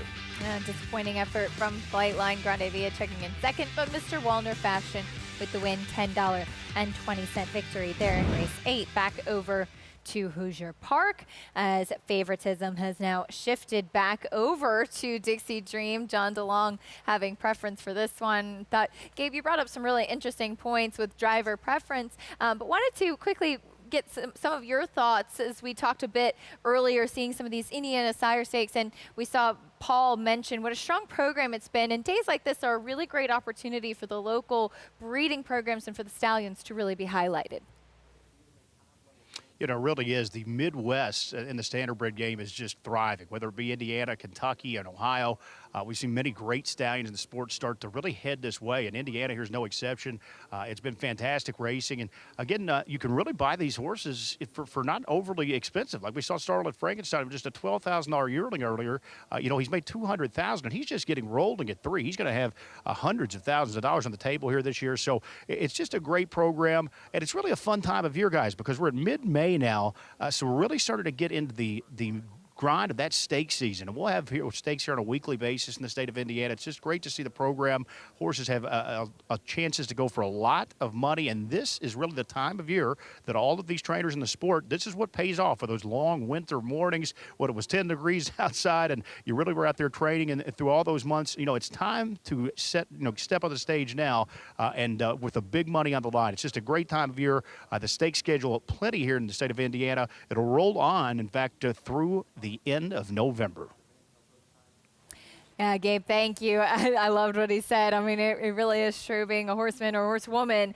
It's a lot of long hours. You're outside in all the elements. Horses are trained every single day of the year. You're out there tending to them. You have good news. You have bad news that goes along with it as well. So it's that much more validating when you do have the opportunity to, like Gabe said, to run for some of these good purses and highlight those strong programs in the Midwest. And not only that, but for the connections to see their horse grow up.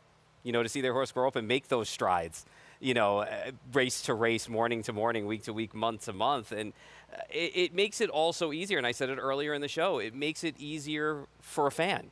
You know, for somebody who's new to the sport, sometimes it's easier on the standardbred side than it is on the thoroughbred side because you'll see these horses run weekly, you know, or 3 times a month, you know, at the very least with some of them. So you get to know them, you get to see the battles and the rivalries that go on between them all year long. So it's a solid program, it's a long-running program, and it's a lot of fun to see just for everyone. Favoritism now shifting over to 8-5 on the 3 Dixie Dream. Gabe giving us that insight on John DeLong's preference here as this one and a girl that twirls battling for favoritism. Coming up, the fillies and mares in this 1 mile pace. We'll send it up to Michael Chamberlain.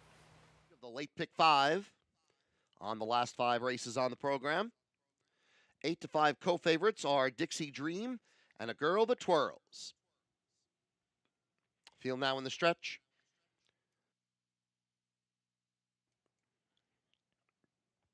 Here they come.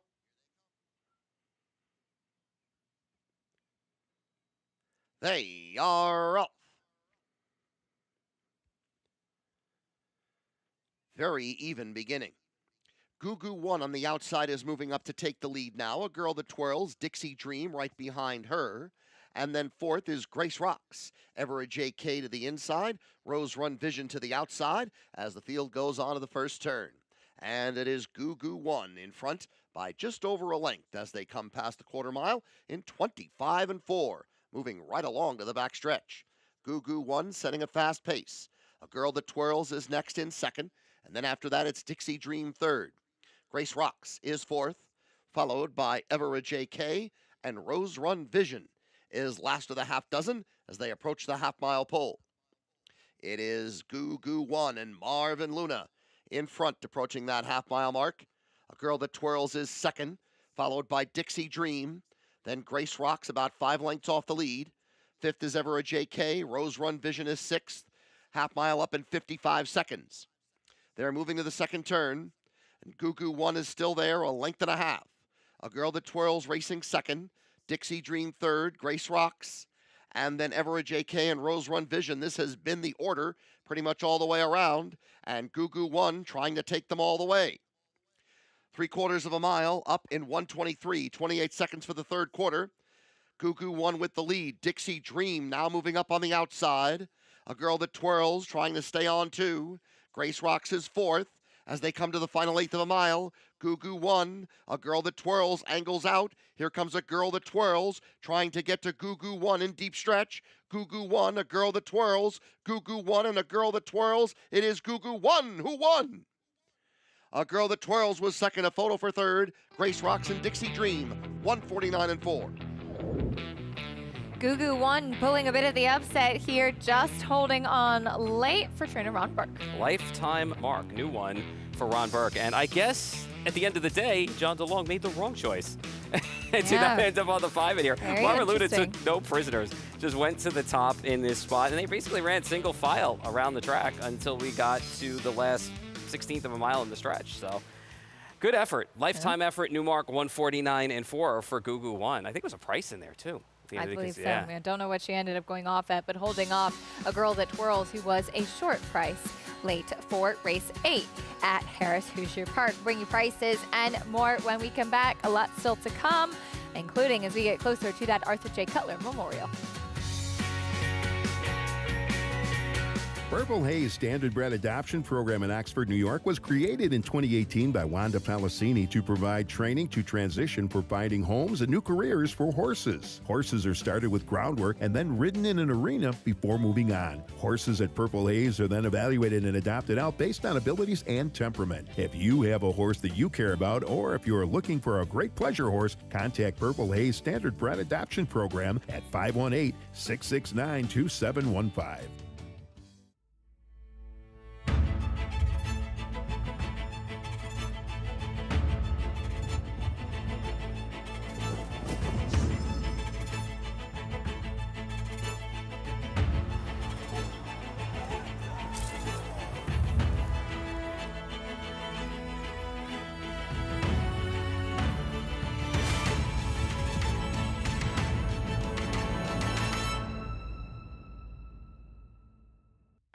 It's America's original sport, and no one covers it better than America'sBestRacing.net.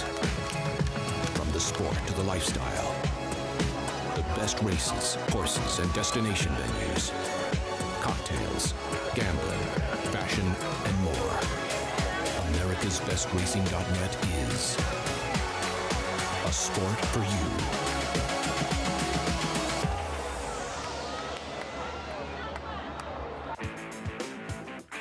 Racetrack Television Network brings you every race from every track on every screen every day.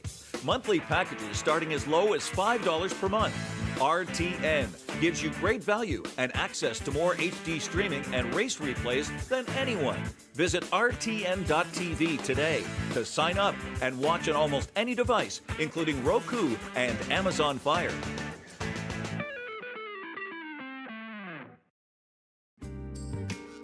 Welcome back to America's Day at the Races. Gugu won, going into the winner's circle, still fired up after her victory here in the 8th. Yeah, gets a new lifetime mark in 149.4. And to be honest, it's not like this horse ran bad last time out either. Ran fast early, ran fast late, just ran into Angel Hill, who was a pretty big favorite in there. I think 1-5 in that spot. But today, Marvin Luna parked this horse right on the front end. It was the right thing to do.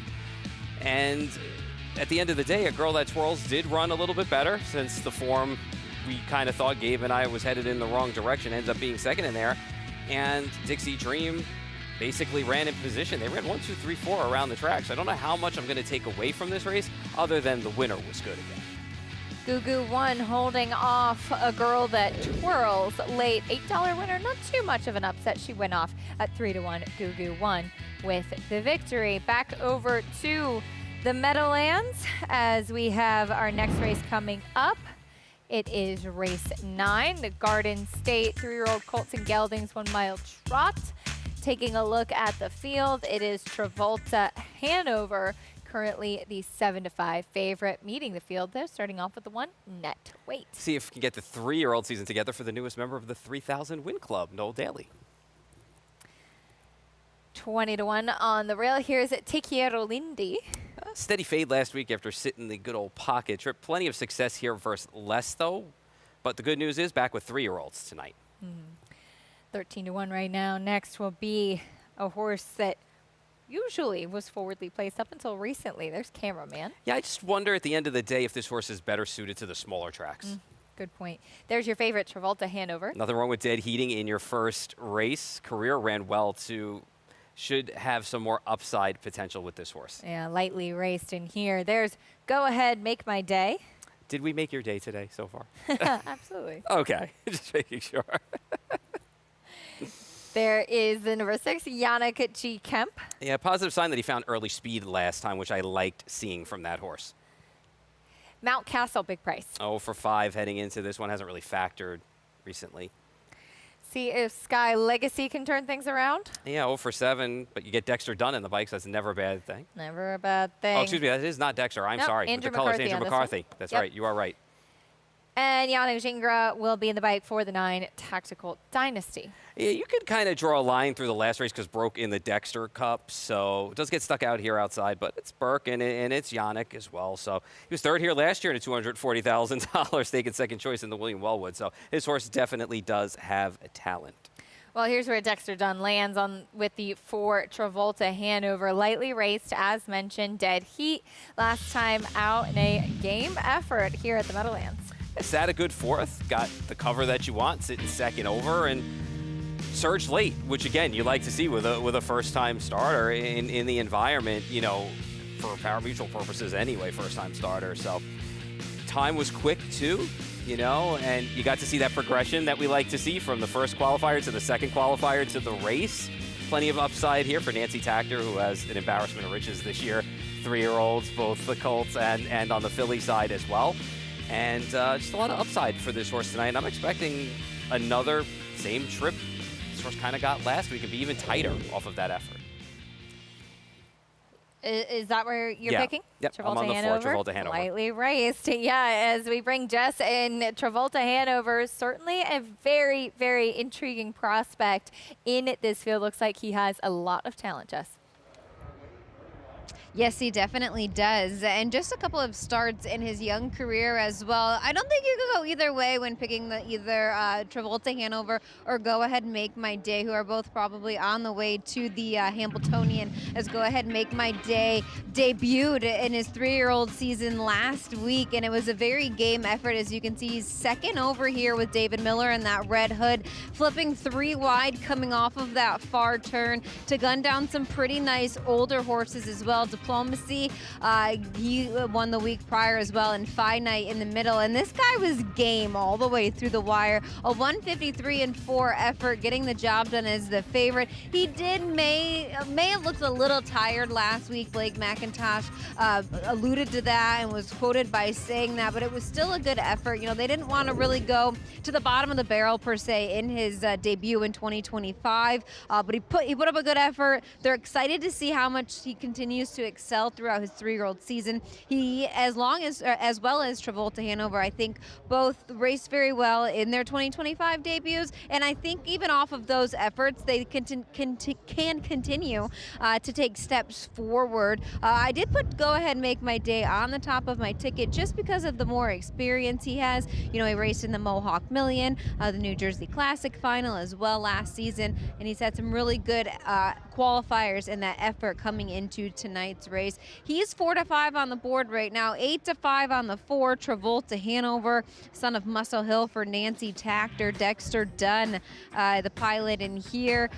You know, he heated for the win in his career debut last time out. Never saw the racetrack at 2, so you'd have to kind of wonder how much experience he's going to continue to take steps forward. I thought it was a good effort when dead heating with Diplomacy last time out. He come from off of the pace there and really trotted home strongly. What I like to see in these young horses is when they want to fight towards the wire, and that's exactly what Travolta Hanover did last time out. Curious to see what Dexter will do in here. Is he going to show us some speed? He has not yet in either one of those qualifiers or his lone start, as Go Ahead and Make My Day has shown us a little bit of speed off of the gate. I put those two, like I said, I don't think you can really go wrong either way. I think if you're looking for a little bit of value, you can use a 6 underneath Yannick G. Kemp for Nifty Norman. Big effort last time out. He sat the pocket there in a really tough group of horses. I know it's an overnight event. He was a 5-length winner, establishing his lifetime mark of 153-2. He was a consistent on-the-board hitter last season. And he's got 3 starts under his belt coming into tonight's race. Todd McCarthy will take over the lines tonight. He starts just one of their outside, post 6. He's another one. He's very versatile, has a little bit of speed offered off of the gate as well. But I think his best attribute is chasing down those foes on the front end. 5, 4, 6 for me in the Garden State for 3-year-old Colton Geldings on the trot. Ken Workington has the call of race 9. And at even money, the 5, Go Ahead Make My Day. Looking to go 2 for 2 as a 3-year-old here. Hambletonian aspirations. Number 4, Travolta Hanover, won his debut in a win-dead heat. 3-2 right now. Those two vying for favoritism. 6-1 on number 6, Yannick G. Kemp, fresh off a rousing score. On gate race 9, here they come.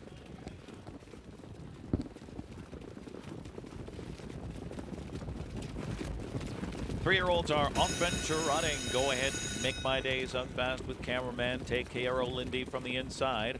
into the first turn. And widest of all there is Yannick G. Kemp, about 4 deep and driving. Travolta Hanover just floated away in 6th position. To the inside comes Net Weight near the rear of the field with Mountcastle. And looking to go up on the outside is Tactical Dynasty and Sky Legacy Trails at the opening quarter. It is Go Ahead Make My Day to give it up to Yannick G. Kemp, repeat-minded here, 28-4. Yannick G. Kemp takes the lead after 3/8 of a mile across the backstretch. Go Ahead Make My Day in 2nd position. Take Care Lindy 3rd. And quickly up on the outside, Tactical Dynasty to challenge for the lead. Cameraman back to 5th on the inside. Travolta Hanover bides his time 6th. Then it's Net Weight on the inside with Mountcastle underway from the rear of the field. And Sky Legacy, they hook up on the engine now. Tactical Dynasty, he took a long way to take the lead. Yannick G. Kemp yields grudgingly as they hit the far turn. Go Ahead Make My Day 3rd. Take Care Lindy 4th on the inside. Travolta Hanover's underway 5th on the outside. Then it's Cameraman shuffled on the inside. Mountcastle stride for stride with that one. Sky Legacy from the rear of the field, and Net Weight trotting past 3/4.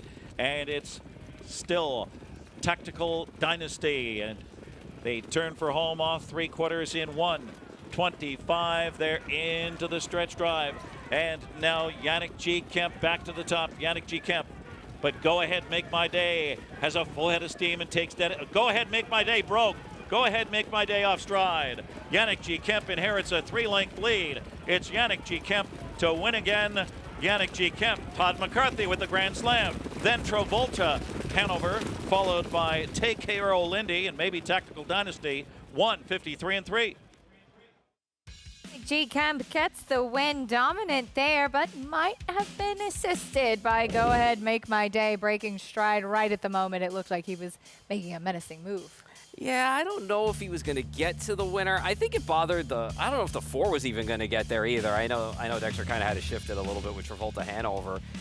This was a good effort, from Yannick G. Kemp. And for me, it was just a positive sign that he found speed early last week. He found it again this week, and he parlayed it into a win because it was lacking in his first few starts. So, I think he had a really good look tonight, and he ran well. Big effort from Yannick G. Kemp in that Garden State. Back over to Hoosier.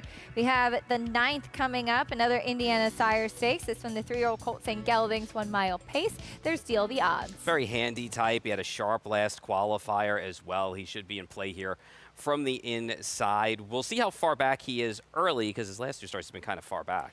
Big price on the 2, Bikini Chaser. Yeah, just had some braking problems, and that's his biggest problem. Here's Big Al DeRosa. He's a big guy. Finished strongly last time, too, in that qualifier, 26-4. Good to see those times go up. You'd love to see that from qualifier to qualifier. Right now, here's Odds on Anubis. Has kind of been an outside fringe player last year in these kind of series. I love this name, being the Friends fan that I am, Chandler Bing. There you go. They got strung out last race, and he ended up 3rd over in a flow that kind of stalled and was 6 wide in the stretch. But he's class of this field. He won the Super Final last year and legs of the Sire Stakes prior to that. So he's definitely one of the more prohibitive favorites on the card and probably most likely winners. Yeah, short prices. We take a look back in October. Chandler Bing winning the Indiana Sire Stakes right here at Hoosier. And what was cool about this race was, he did it in a spot where he had to be 2nd over in that spot, had to swing wide in the stretch, and had to finish strongly. And it just capped off a good season for him last year, where he went 5 for 9 and kind of rolled through the Sire Stakes, and in winning that Super Final took home a big purse with him as well. I don't hold anything against him in his first start this year because of the trip that he had to pull in there. He's much the horse to beat for me in here tonight against this group. You're not picking against him in here? Absolutely not. And I'm not the biggest fan of picking 1 to 5 shots either. But for me, I just feel like it's a smaller field again tonight, and he should be able to at least sit a better trip and not be so far back as he was last time when they got strung out. Now see what kind of trip he can pull in here today, 1 to 5, as we bring Gabe in. Gabe, with a shorter field like this, how imperative is it to lay claim to that position? Well, I think sometimes we see in the shorter fields, Acacia, the pace scenario is not overly taxing. So I think it's just harder to pass. Obviously, the slower the fractions are in the race. So I think that's the key thing here. I think Chandler Bing is in a spot where probably be a little bit more aggressive. I know he's named after the late, great Matthew Perry's Friends character, but believe me, he knows he has 4 enemies in this race.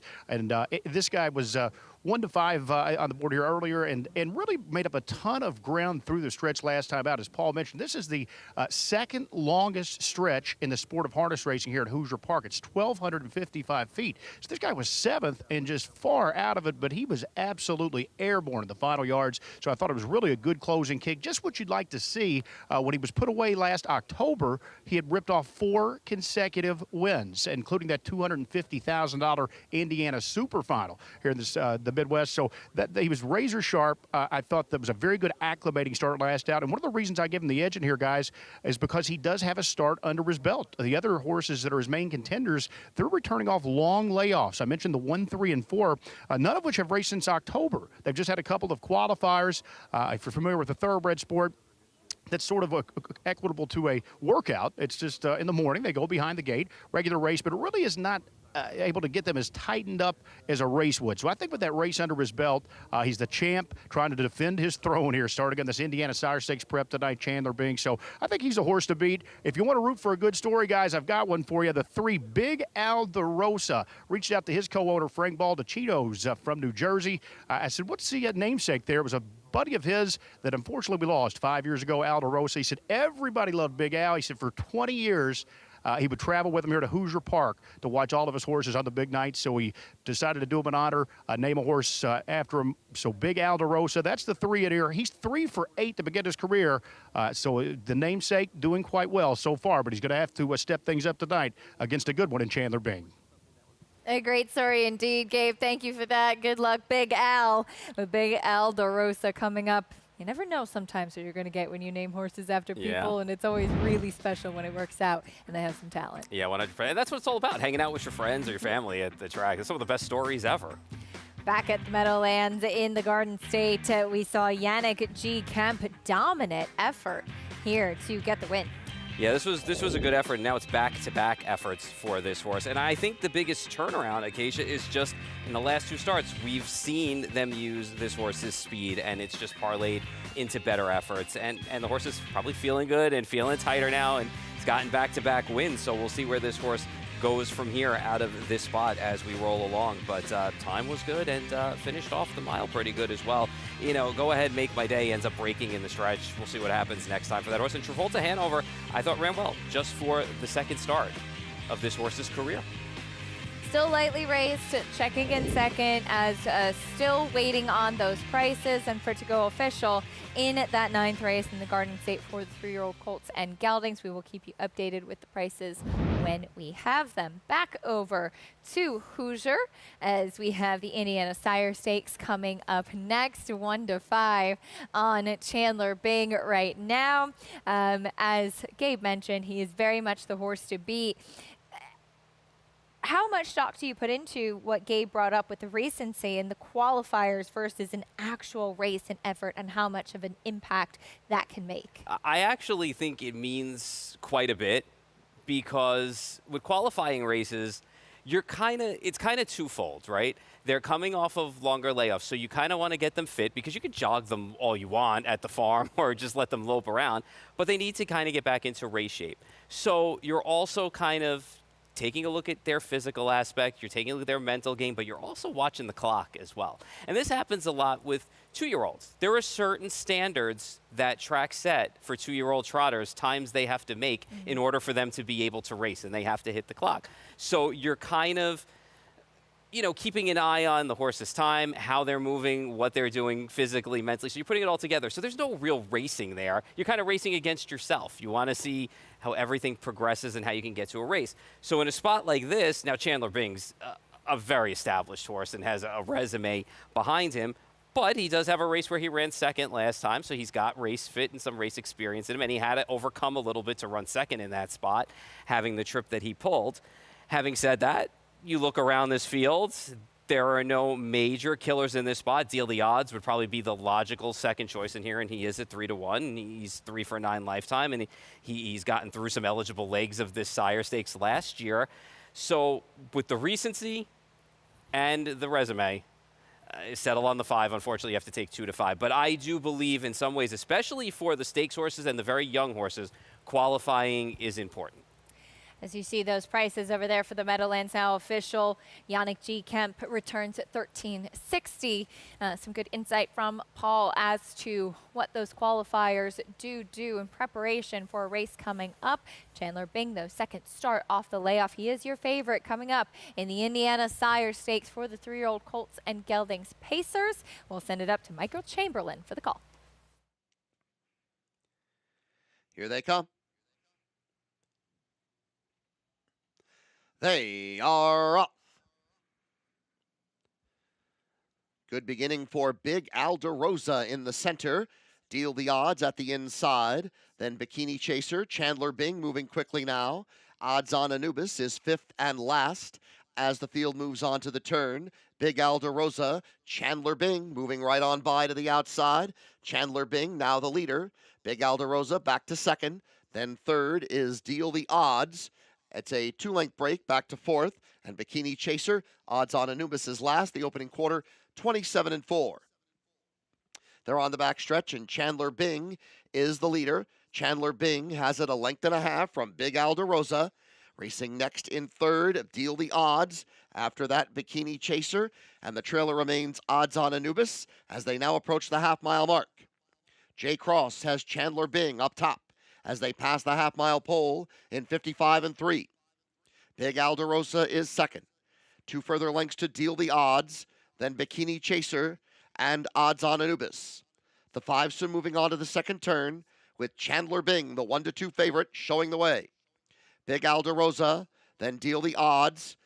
2 lengths back to Bikini Chaser and the trailer Odds on Anubis as the field is now at the top of the stretch. 3/4 time, 1:23-3. The third quarter was 28 seconds for Chandler Bing, who's trying to widen the lead now. Big Alderosa has moved to the outside. Deal the Odds, then Bikini Chaser on the outside, and Odds on Anubis at the pylons. Chandler Bing could be in deep water here. Moving up, Big Alderosa. Deal the Odds is finishing well, as is Bikini Chaser on the outside. Deal the Odds and Bikini Chaser. Bikini Chaser got there! 27-1, the longest odds on the board, and Bikini Chaser beat out Deal the Odds to the wire, 151. Big upset in the 9th in this Indiana Sire Stakes. Bikini Chaser came flying late. I always think of our friend Ernie Munich, Paul, who says, short field, longest price. Yeah, and this horse came from last to first. It ran well against lesser and you know, has some breaks around a qualifier that was okay. I will tell you this much, and maybe Gabe can chime in if we get him back, you know, for this, but I feel like at the start of the race, the energy that Chandler Bing used to establish the front when the 4 and the 2 both didn't go and there was no spot for him to go, I feel like Jay Cross was just super aggressive and kind of revved this horse up to get this horse to the top. Now, you're on the best horse, so I completely get it that you want to be on top. But I wonder if that little spurt in the beginning and having to get position took a little bit out at the end of the mile. Yeah, Gabe, we saw this race completely fall apart for a short field. It was like the cavalry charge down to the wire. What were your thoughts? Sort of a wild one, guys. I can tell you that I probably couldn't have found the winner here with a search warrant. I did not expect this type of effort from Bikini Chaser. He was 27-1, and quite frankly, he looked the part. But big upsetter here if you were on board. I think the case with Chandler Bing, the fractions weren't overly taxing, but this is a horse that usually is in chasing mode. He's usually coming after targets. I think, as Paul mentioned there, he was forced to drive onto the front. He was in a spot tonight where driver Jay Cross probably thought he was the best, but he obviously didn't respond the same. Again, the fractions were not overly quick, but a little bit different ball game when you're the one cutting the fractions on the front end and you're not chasing a target. I think that's more of his preferred style, so we'll hope he'll bounce back maybe to some of his more regular tactics moving forward. A little bit of a disappointing effort there for the connections, but take nothing away from a big price winner. This was a colt that only made $13,000 last year at the age of 2. Bikini Chaser, blast past here in the late stages. He hadn't raced since October the 3rd, so big price, big upset in the 9th. He's well on his way to making more than that this year, picking up the win here. And some interesting points about Chandler being taken out of his preferred running style and his comfort zone today. We'll see if he can turn things around in his next start. It's time next for the Arthur J. Cutler Memorial over at the Meadowlands. We'll get a chance to see some of the stars, including Preakness off the back of an impressive qualifier. The up-and-comer Antoni trying to make amends for breaking stride last time out. And the likable Chapper Craze, who's incredibly consistent.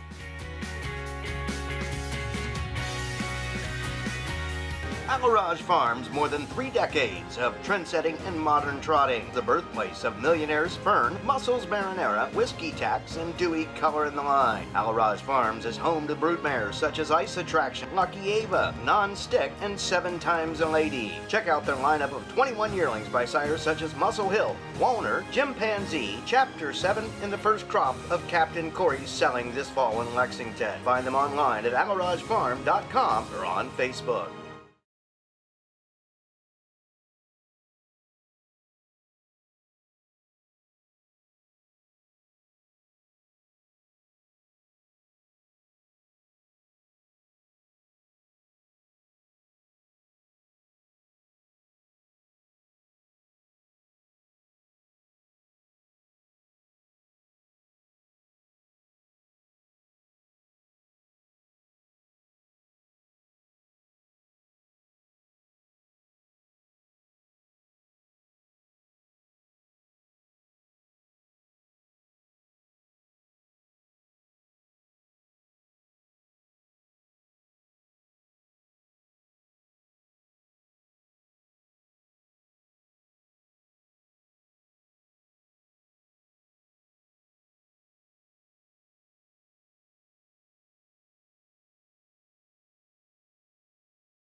Jiggy Jog 1:23 and 3 into the stretch drive of the Cutler. And Dover in motion strikes the lead, drifts up, but here comes Jiggy Jog doing her thing. A familiar late lunge. It's Jiggy Jog, and she picks up where she left off last year. The champion Jiggy Jog.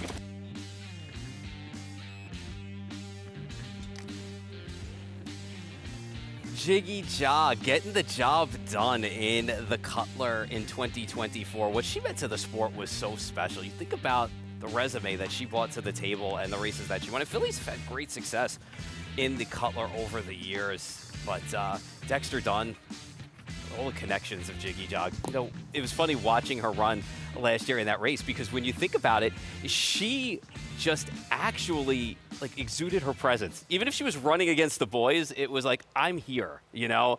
This is my backyard. You're going to have to run to beat me. And more times than not, she showed up. It didn't matter where the race was, what the class was. She got the job done. I was a really big fan of her. Such a cool horse to follow.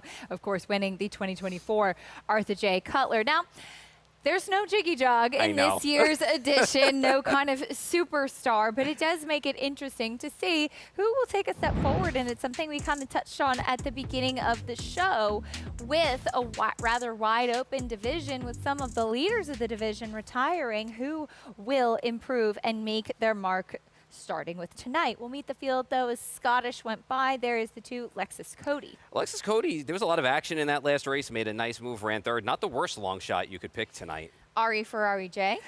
My Cuna winner from last year's Back for More. That was supposed to be his last, but he disappointed in the Breeders' Crown, bounced back in Yonkers. So we'll see what we get tonight. Can Antoni make amends for his last effort? Yeah, he's a rebound horse. He's having a raging season. He's in raging form. We'll see what we get tonight. Curriculum, certainly one with plenty of accolades to his name. Yeah, looking to take the Venerate route for these connections that did it off a qualifier in 2023.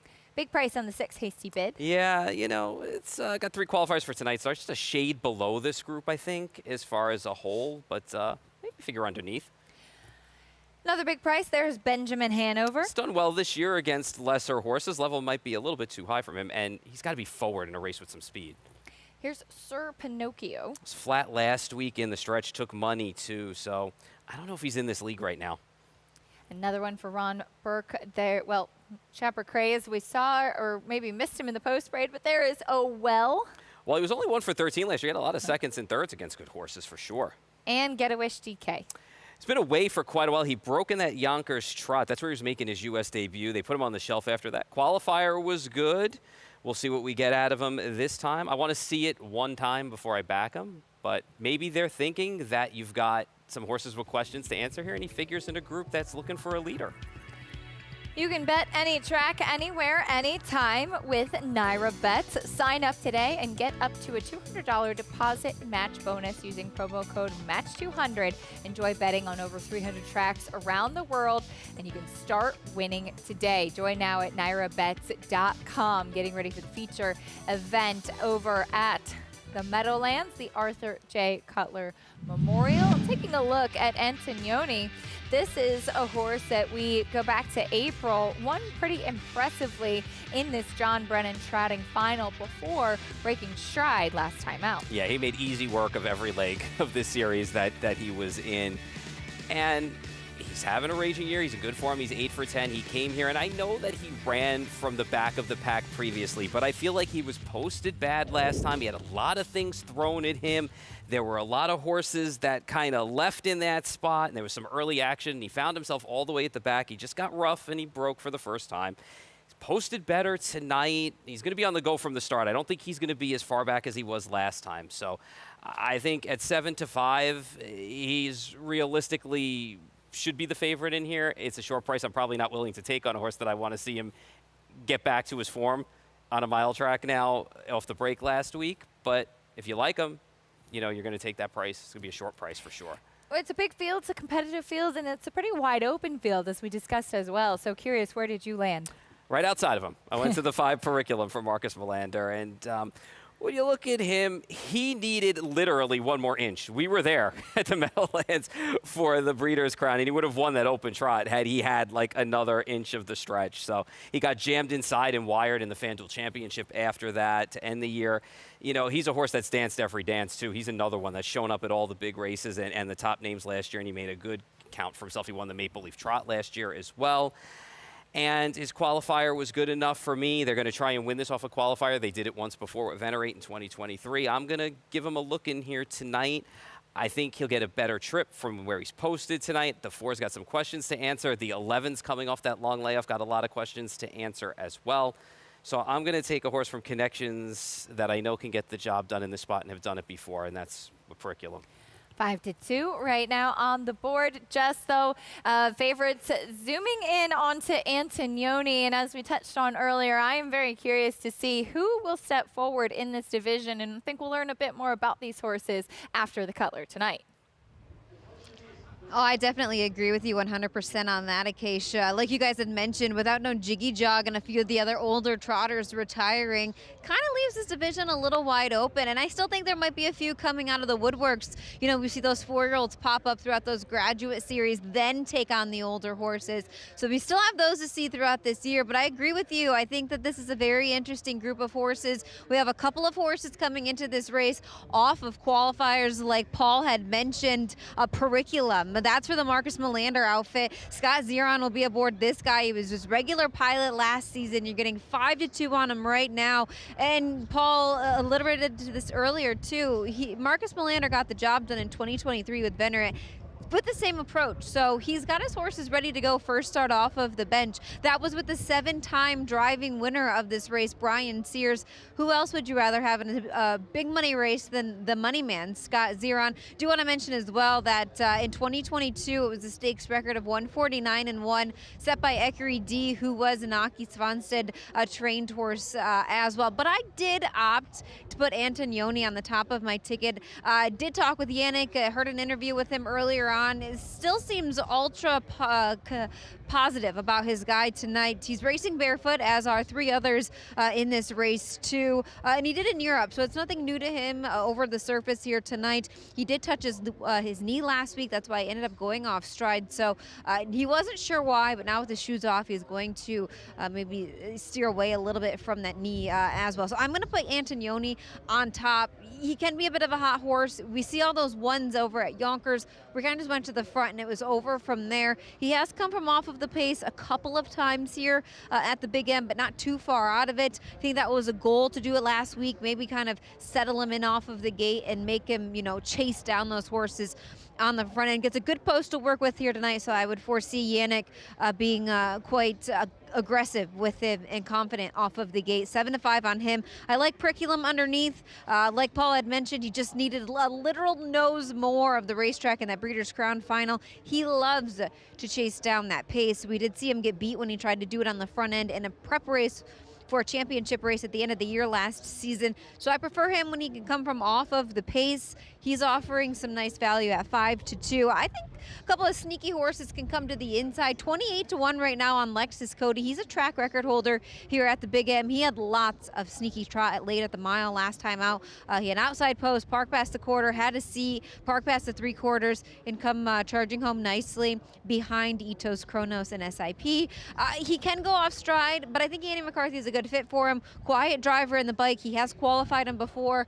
Good price on him. He's 28-1, and I threw Trapper Craze at the back end of my ticket as well. He's coming off of a win here a couple of weeks ago at a lower level. He won the Hamiltonian Maturity on this show last season. I think paid like $100 or something as Gabe Pruitt's top choice. He's got post 9. It is an overflow field of 11 in here, so you got to make sure you don't get in too much traffic trouble going into that first turn with the 11 trailing behind the gate in here. It's going to be an interesting one, that's for sure. We see Antoni has plenty of gate speed. Is he the only one that's going to be forwardly placed off of the gate? Ari Ferrari likes to leave as well. He's 14-1 on the board, and so does Sir Pinocchio, the lone 4-year-old in this field, who has a nice win record last season, 11 wins from 17 start. He won the Yonkers Trot last season as well. So plenty of option in this race. Looks like the wagering public is going to the 4, 7-5 on Antoni. Can he get the job done in here? He's going to have to step it up to Grand Circuit Stakes Company, but I think he can do it in here. Back to you guys. And we'll soon find out. Jess, thank you. As you see the prices as well over from Hoosier, $57 winner, Bikini Chaser with the upset over there. We'll see if there's an upset in this spot, but as Jess mentioned, Paul Public really zeroing in on Antoni to make amends. Yeah, they're assuming he's going to get back to his better form. I'm assuming Preakness is going to follow the same path as his stablemate Venerate did. And Lexus Cody, I touched on in the post parade, and Jess did as well. I think that's a long shot you want to kind of look at tonight and gravitate to underneath. Getting set for the Arthur J. Cutler Memorial. It's a 1-mile trot feature race from the Meadowlands here. You're watching it live on Fox Sports. Here's track announcer Ken Workington with the call. At 2-1. Those two vying for favoritism. The others in double figures, that's the 11. Get a Wish at 4-1. And Farback is Scottish. Farback Scottish. Here they come. And they're off and trotting. Sir Pinocchio blasts off on the outside. Ari Ferrari J. Antoni. And Lexus Cody on the inside. Sir Pinocchio. And cutting the corner, Lexus Cody. And right there is Ari Ferrari J. And they're 3 wide as they head to the quarter. From the second tier, Get a Wish got away well in 4th position. Antoni 5th on the outside, followed by Preakness, who is 6th. On the inside, Hasty Bid is 7th, stride for stride with Chapper Craze. Then it's Benjamin Hanover at the rear of the field, followed by Oh Well, and a tardy beginning for Scottish. The first quarter was soft, 28 seconds across the backstretch. Sir Pinocchio sets up shop for Jason Bartlett. Here comes Antonioni and Yannick Gingras brushing up to take the lead now. Ari Ferrari J is 3rd. It's Lexus Cody tracking 4th. Staying in was Get a Wish on the inside 5th. Going up uncovered, Periculum on the outside 6th. Then it's Chapper Craze. Stride for stride with Hasty Bid. And then Benjamin Hanover on the outside with Scottish. And Oh Well is the trailer. 55-3, 27-3 second quarter. And they're stacked up here and coming after Antonioni. Lexus Cody comes to call first over on the outside. Sir Pinocchio is 3rd. And now pinned in is Ari Ferrari J as they round the turn. Second over, that's Periculum poised to pounce, fresh off the bench tonight. And tracked by Chapper Craze, who's 3rd over. And pinned in is Get a Wish as they turn for home. Antonioni, the ball's in his court, 1:23-3 in the stretch of the Cutler. And it's Antonioni looking to rebound here with dead aim. Lexus Cody, big effort on the outside. And here comes Periculum. Periculum and the money man brings him on by. It's Periculum fresh off the bench in the Cutler. Then Lexus Cody, Antonioni, and Ari Ferrari J in 1:51-4. Nice pick by Paul. Periculum gets the money here over long shot Lexus Cody, who you both had tipped as a long shot to keep an eye out for. They were able to chase down Antonioni late. I'll tell you, Lexus Cody ran a bang-up race. Lexus Cody had trouble last week and was hung out and covered up and had to move again tonight. Had to come first over for a long way and actually took the lead briefly before Periculum, who got the perfect second over trip, flipped off that cover and got the job done. This horse is just solid. I mean, you know, the Melander barn always gets them ready early, as Jess said, off those qualifiers, followed the same route as Venerate did. And I'll tell you what, when you just miss in the Breeders' Crown Trot, you get wired in the FanDuel Championship, you have some time off, and you come back and you get a perfect trip, you parlay it into a win. And I'm glad to see it for Periculum today. Got the victory today. Periculum did it, Jess. A horse that certainly has some backlash as well and maybe some near misses, but it's his day in the sun today. Yeah, it definitely is. I told you he likes to chase down that pace at the end of the mile, and he needed every inch of the racetrack to track down Lexus Cody late in the mile. I think Antonioni just went a bit too much there up the backside to hold on. It was going to be a tough task, like I had mentioned, stepping up to the Grand Circuit likes. I thought Ari Ferrari raced well up the inside to grab 4th there, but we've seen this in the past. Marcus Melander, fresh off a bench in a Grand Circuit Stakes event. Periculum takes the 2025 edition of the Arthur Cutler Memorial. 1:51-4. Scott Zeron in the bike. Back to you guys. Nice performance from Periculum with the victory here. And just touched on Marcus Melander and his success. It's been mentioned a few times. The same kind of path with the Venerate in this race a few years ago. He certainly knows how to prep and off of the layoff just in the qualifier into the Cutler, winning the big one when it counts. And it's funny when you think of Marcus Melander because you think of him taking his time, like with his 3-year-olds, getting them ready, you know, for stakes and in that Hambo chase. And then you take a look at horses like Periculum, his older horses, and it's like, okay, one qualifier, we're ready to go. We're going to throw you into the deep end of the pool. So differing styles for differing horses, and it works out well for him. And this was a nice effort coming off of the bench. And moving forward now with more stakes coming up in June and July, we'll see this horse run in them and hopefully run well. And these older horses, they know the name of the game. Of They know how it works at this stage. 6-year-old Periculum picking up the 12th victory of his career, the first of 2025. First race off that layoff, a win, and a big one as well in the Arthur J. Cutler Memorial. Over to Hoosier Park, we saw a big upset in the Indiana Sire Stakes. Bikini Chaser, he was chasing for sure, came flying late at 27-1 as this race pretty much fell apart. Yeah, and as Gabe alluded to, you know, Chandler Bing doing something he wasn't used to doing for a while and being on that front end. And I also feel him being revved up early also hurt him when he couldn't find that spot that he was looking for. So he ended up pulling the train, and that stretch got very long at Hoosier if it wasn't long enough to begin with.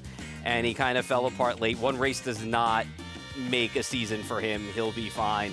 this race fell apart, and Bikini Chaser, that last move was the winning move on the far outside. And it's funny because he's done it before, but he's done it against so much less than the 2-year-olds against non-winners of 1. You know, this was a much tougher spot, and you gotta love those prices. He paid more to show than he did to win. Amazing, $57.60 winner over 9-5 shot. Deal the odds. Disappointing effort given that performance from Chandler Bing and taken out of his comfort zone. Race 10 coming up next at Hoosier. It's a 1-mile pace. Fillies and mares at 4-5 right now on the number 3 odds on Alexandria. Meeting the field, though, the 1 is out. Here's the 2, Brooklyn Diva. He's probably happy that the one. She's probably happy that the 1 horse scratched out here, chasing her around the last few starts. There's odds on Alexandria. 3-year-old filly, your favorite. Yeah, should be. Ran very well in the 2 starts so far in the series.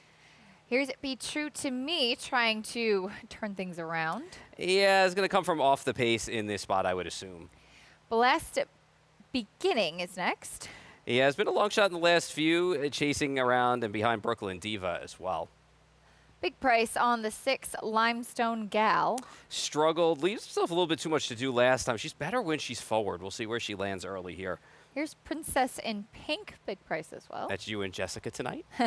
I missed the memo, of course. And look, pink saddle towel That's as well. right. Everything worked out perfect for this horse. Going to need it to win tonight. Yeah, gonna need a little bit of help from the Cosmos. There's CC Rockin' Rosie. Should show some speed from that outside draw. Just needs to finish off the miles a little bit better. Angel at Your Feet, 4-1 right now, contender. Yeah, based on the last 2 races for sure, especially the last race ran well. It takes money, though. The concern is just hasn't won recently.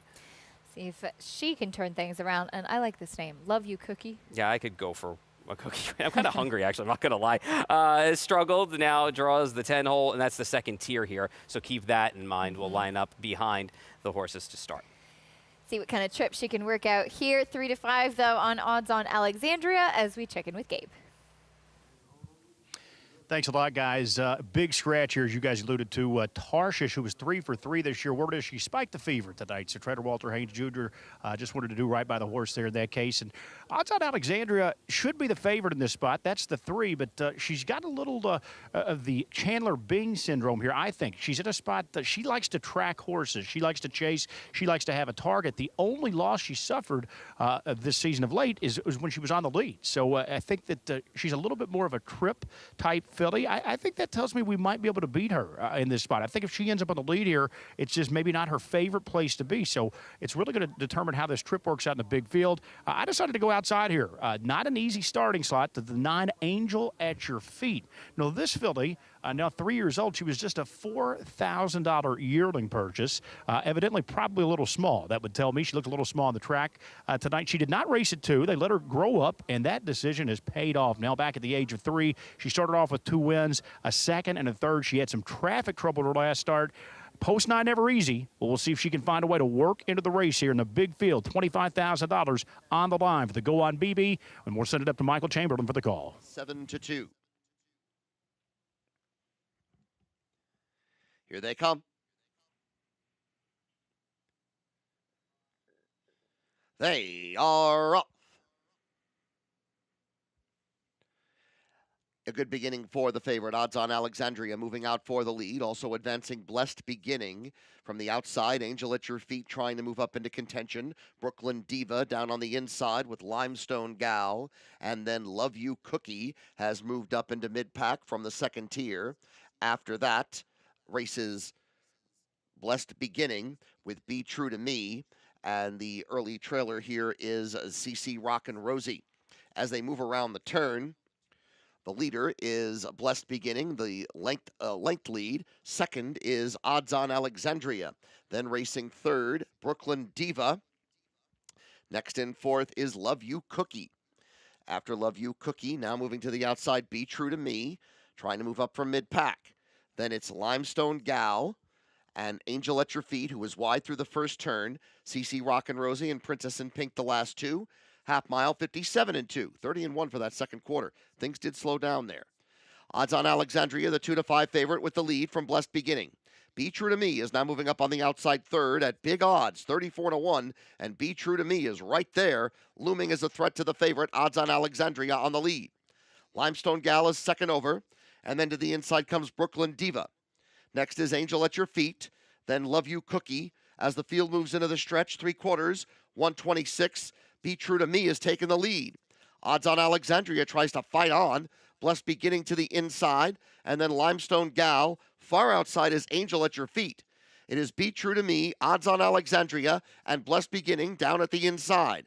Angel at Your Feet moving up here on the far outside, trying to close in at this lead trio, and Angel at Your Feet is closing well. Angel at Your Feet in a photo with Be True to Me, then Odds on Alexandria, and Blessed Beginning, 153 and 2. Angel at Your Feet, closing from the clouds at 9-2. There's an Angel at Your Feet with the late rally. The horse Gabe liked. Not an easy post position as he touched on, but got the right kind of trip in here as Be True to Me and Odds on Alexandria were duking it out on the front.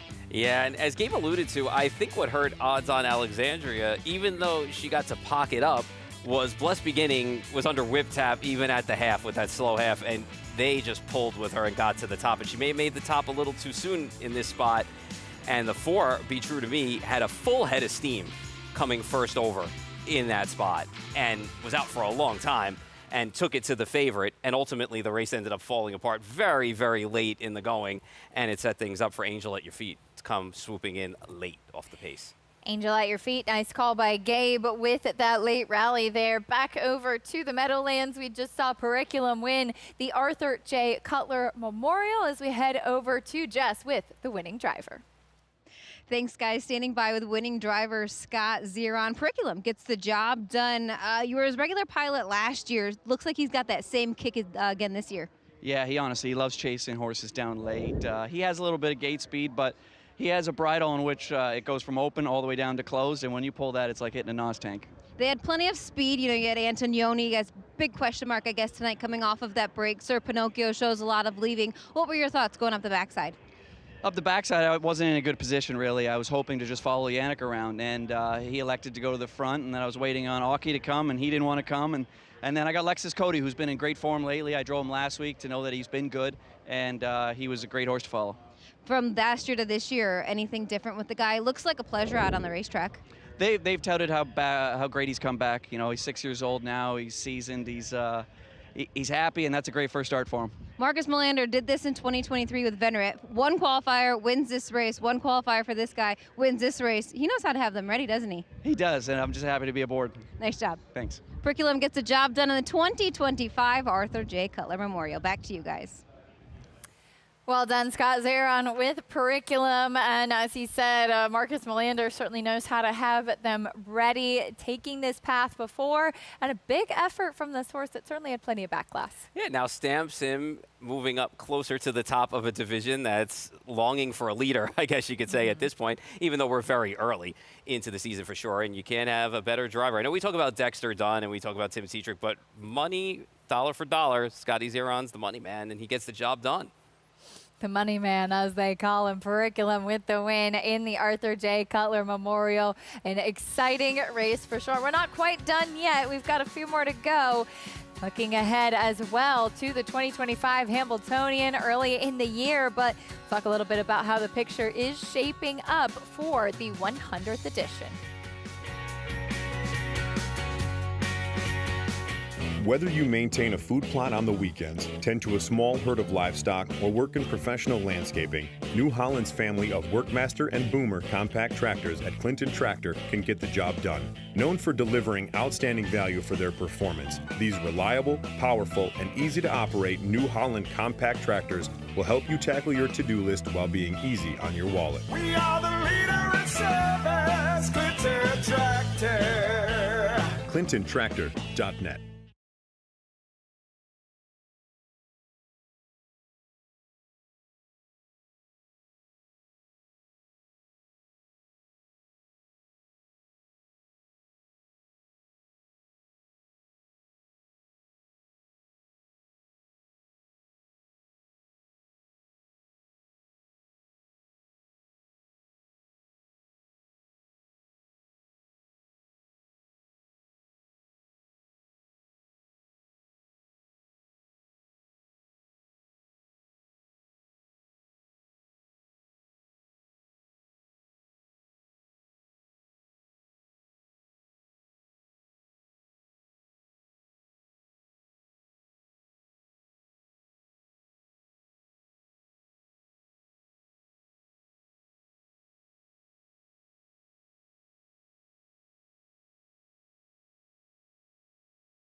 We're back on America's Day at the Races, brought to you by Naira Bets. You can bet any track, anywhere, anytime. As we get ready for the 11th, coming up next at the Meadowlands, it's the Garden State 3-year-old filly Trot.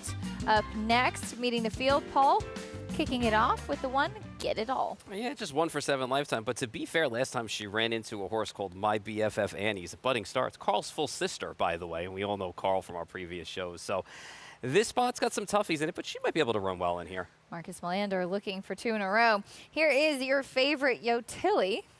You know, she got beat twice by Luna Lovegood when Luna started really getting good last year, and by A Perfect Annie. Otherwise, she's been perfect against Kentucky Sire Stakes competition. Her qualifiers have looked good. Both ends of the mile have been solid. We'll see what we get from her tonight in real action. 4 to 5 on Yotilli. There is Swoop. Her second win came against much lesser. She's going to be a price in this spot today for sure. 14 to 1 right now, double-digit odds. Next will be the lightly raced number 5 dominant, or excuse me, first we go to the 4 Admiring. I got excited. Okay, that's fair enough. Maybe Nah, you like. it's the saddle towels that still throw me off. I the know, colors. I know. This horse is okay. You know, I still think there's more to her, but I think she's a little bit more suited to the smaller tracks as opposed to the mile. But she's got a good running style for this race, though, where she could sit and pounce. For those that don't know, green is 5 in thoroughbred racing. Yes. There is the 5 now, the lightly raced dominant fashion. Yeah, she hasn't threatened in either of those 3 lifetime starts, so she's going to have to get better here tonight to factor in this spot. And 5 to 2 to the outside on the 6 Spicy Nice. She's an interesting horse because I don't think she ran all that badly when she finished 3rd at a big number in the Breeders' Crown, and then she followed it up by winning a Garden State race, then broke for the big money in the Goldsmith Maid. So she's been in some salty qualifiers. Champagne Problems is a good horse. Navy Hanover, Pink Shoo Shoo. She's more than capable here if she starts off her year tight to run a good effort in this spot. I know as far as this race is concerned, though, you have some high hopes on the 1 Get It All.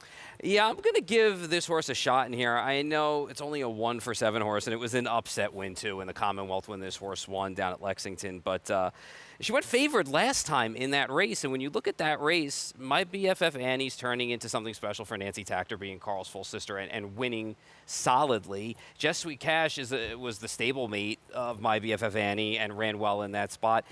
And she was on the lead and then kind of backed up a little bit, then kind of was out a little bit, then tired late. I'm just hoping for a more tighter start against a group that Spicy Nice is coming off of qualifiers, Swoop's coming off of qualifiers, Yotilli's coming off qualifiers. So again, just looking for some race experience with a horse that has run well in the past, and you're going to get paid today if you like her.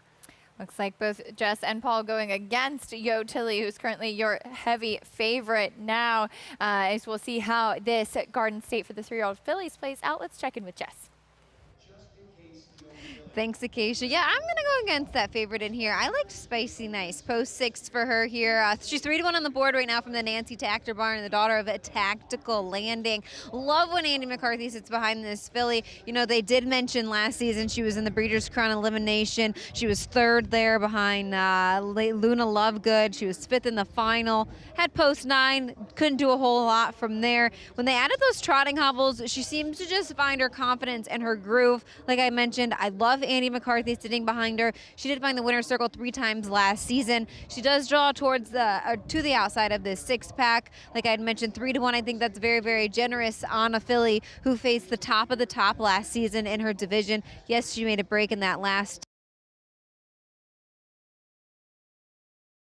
Apologies for the technical difficulties there as we see the horses lining up for the Garden State 3-year-old filly Trot.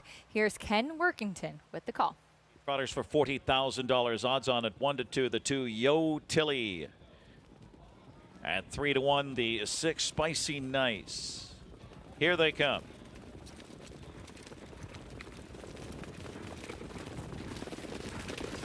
Fillies are off and trotting. Spicy Nice on the outside, early trot. Admiring is put in play there with Yotilli on the inside 3rd.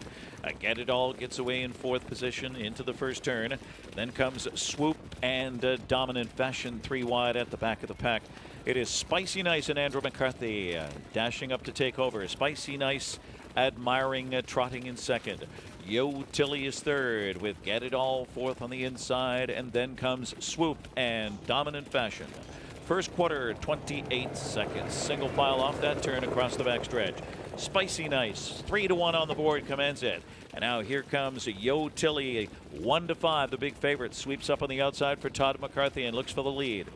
So Admiring is now trotting in third, close to the half. Get It All tightens in from fourth. And then comes Swoop and Dominant Fashion. Taking over with authority here is Yo Tilly in her 3-year-old debut. Yo Tilly at the half in 56-28 again. Spicy Nice trotting in second. Admiring is third. Get It All fourth. Onto the far turn. Swoop is fifth. Then Dominant Fashion is sixth. No changes. Single file. Yo Tilly calls the shots. It's Yo Tilly, Spicy Nice right there. Admiring is trotting in third. A late move coming from Swoop on the outside, fourth. Launches her late bid, then Get It All on the inside, and Dominant Fashion will have to pass them all. It's Yo Tilly by 2 looking strong. Spicy Nice and Admiring, and a late move from Swoop. 124 and 3. They trot for home. It's Yo Tilly in front by 2. 3 lengths just cruising here. Yo Tilly. Spicy Nice second, and then Admiring. Yo Tilly, that's 1 for the thumb. 5 tonight for Todd McCarthy. Yo Tilly dominant over Spicy Nice, and then very close. Either Dominant Fashion or Get It All, 152 and 3. What a night for Todd McCarthy, picking up his 5th victory, and a pretty easy one here with Yo Tilly delivering as the favorite. Yeah, brush and crush on the backside and just made the top and made it look easy in this spot. And it's not like Spicy Nice is a bad horse either, just kind of drew away from her late. So Yo Tilly, the real deal. I mean, only losses were to Luna Lovegood and by a Perfect Annie. Those horses are solid. We saw Luna Lovegood run in the Breeders' Crown, and have a good season prior to that Breeders' Crown. So 1-5, short price winner, and we'll take it from there. But it was good to see on the big track. Did it pretty easily, and as mentioned, 5 wins tonight for driver Todd McCarthy, having a huge evening, picking up another one with that Garden State 3-year-old filly trot. We've got a few more to go. We're getting there, and we will bring you prices as well when we come back. Stay with us on America's Day of Races.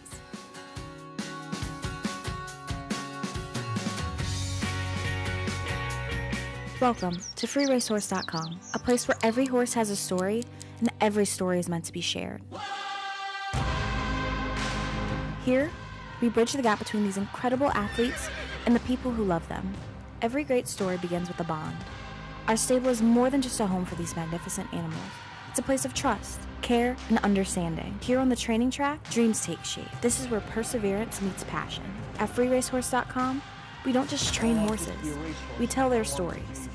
Our film studio allows us to capture the emotion, the drama, and the beauty of their journey. And beyond the races and the cameras, there's a place for peace. The paddock is where our horses find solace, where friendships are formed, and where their spirits remain free. At FreeRacehorse.com, we do more than train racehorses. We share their stories, because when you truly know a horse, you don't just watch them run, you run with them. Racetrack Television Network brings you every race from every track on every screen every day. Monthly packages starting as low as $5 per month. RTN gives you great value and access to more HD streaming and race replays than anyone. Visit rtn.tv today to sign up and watch on almost any device, including Roku and Amazon Fire. Preferred Equine Online has proven time and time again to be the industry's online provider, selling the highest priced horses in all categories online, including racehorses, broodmares, yearlings, weanlings, and stallion shares. Full service, trusted and transparent. Contact Preferred for your online sales needs at www.preferredequineonline.com or call 914-773-7777.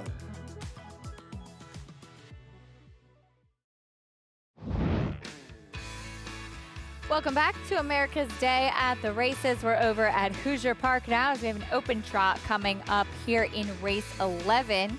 As we'll take a look right now, Ponda Jet, very short price, Not much of a surprise, though, about this one. No, not at all. This is a favorite of not only the barn, but I think everybody that is at Hoosier as well, fan favorite. And the only losses this year was when Flagman sat right behind him and pushed by late, and when it took him a bit to clear in his other start and was outside and kind of got short late after opening up in the stretch. Otherwise, he's 4 for 6 this year, 22 for 58. And it's the fastest trotter in the history of Hoosier Park. I mean, how can you argue with that? And also a horse who's in the exacta 36 to 58 starts. That's what we love to see. Just amazingly consistent. What a cool horse, and very cool record that he does hold over at Hoosier Park as well. 1-2 on Ponda Jet. Going with him, you're not picking against him? Yeah, my heart's with Ponda Jet tonight. I know it's not going to be much of a price. Try to make something underneath maybe with an exacta, but for me, it's Ponda Jet today. I also think, too, there's not much other speed for him to deal with in this race, and I kind of see it as if Flagman's going to be right behind him again if it plays to what's on paper. Again, intention is something completely different when they're out there, but it just feels like he's going to be in front in here if he wants to be and be able to dictate easily again. Poor Flagman, for a lot of his starts, he's been looking at the hind end of Ponda Jet. Well, Gabe, not a ton to sink your teeth into as far as the depth of this race, but a very, very cool horse that we'll get a chance to see. Yeah, I'll be the first to admit, guys, it's maybe not the best betting race in the world when you've got a huge favorite as we do in Ponda Jet, but what a cool horse to watch. And by the way, he's not in alone. A good group here. We've got a couple of 4-year-olds, a couple of 5-year-olds, and Flagman the 3. He's the elder statesman. He's 8 years old. But this field has combined for 99 career wins. So obviously someone's going to win tonight. So they'll combine for 100 after this race is over. $2.1 million the earnings for these 5 trotters combined. As Paul said, Ponda Jet the 5, he is the king of Indiana. If they're going to dethrone him, they better pack a lunch. He's won 4 in a row into the night. He is the fastest trotter in the history of the state of Indiana, going back to the days they had standardbred racing at Indiana Downs as well. So Ponda Jet has been just remarkable in his career. And I'll tell you how good he is. When he set that all-time track record here at Hoosier Park, 150 flat, that was last summer in July. He fended off Lexus Cody. If that name sounds familiar, it should. That was the horse that was second in the Cutler tonight over at the Meadowlands. So that's what type of company he keeps. I asked trader Jay Hochsteller if they had thought about taking Ponda Jet over for the Cutler tonight at the Big M. And he mentioned just a little early in the season. He wants to keep him here in the Midwest for now, maybe later as we turn into the late summer or fall. He'll step up maybe to the major leagues against some of the very, very best. But Ponda Jet is such a cool horse. I think clearly, obviously, the one to beat here. And he's done it so effortlessly. That's been the big thing. He's almost picked the margin that he's beaten some of these fields by, so we're excited to see him back in action. The 3 Flagman, I thought he's been an interesting type. The board's a little wide open when you get past the big favorite. Rick Plano, the trainer and driver of the 3 Flagman, his wife Marianne owns. How about this? They picked this guy up at the age of 4. They purchased him for $15,000. That was about $600,000 ago. So Flagman has been producing at a high level. He owns 40 career wins. He made nearly $200,000 last year. He never left the state of Indiana. He's right here at Hoosier Park. So I think Flagman may be the main danger to the 5 Ponda Jet. But as Ponda Jet, as Paul mentioned, his only 2 losses, those were his first 2 starts back of the season. That was in March. Now that he's got his footing underneath of him, I just think he's in a different orbit, guys. The public does as well, right down 1-5. Remarkably consistent he is, Gabe. Thank you. We'll see if the elder statesman Flagman can turn the tables on Ponda Jet, as he was able to do at the beginning of the season. Yeah, and it's a cool story. I remember being younger, too, Rick Plano, the Cal Expo days, and that's another track that's gone by the wayside as well, and it's sad to see across the board just for business alone. But I remember watching a lot of races, Cal Expo, with Rick Plano getting the job done in the bike. Ponda Jet, the favorite. Maybe they will take on some bigger company, but I'm sure now Hoosier Park in the Midwest happy to see their hometown hero heading out towards the start again. Coming up, race 11 in this open trot. Michael Chamberlain has the call. Here they come. They are off. Good beginning for Drink Up, Drink Up. Flagman moves up, as does Ponda Jet. Next in fourth is Flirting with the Pilot, and Dashing Danny is already 5 lengths behind that as the field goes to the turn. And Ponda Jet has the lead. It's Ponda Jet in front on the first turn with Flagman second. And then third is Flirting with the Pilot. Drink Up, back to fourth. And still 5 lengths away, Dashing Danny with the opening quarter, 26 seconds. On the backstretch, and Ponda Jet and Kyle Wilfong leading the way. Flagman right there second, a length and a half back to Flirting with the Pilot. Then Drink Up, and 2 more to Dashing Danny, who is last of the 5 as they approach the half-mile pole. Ponda Jet has led from the start, still has it as the half is now on the board in 54-2, 28-2 for the second quarter.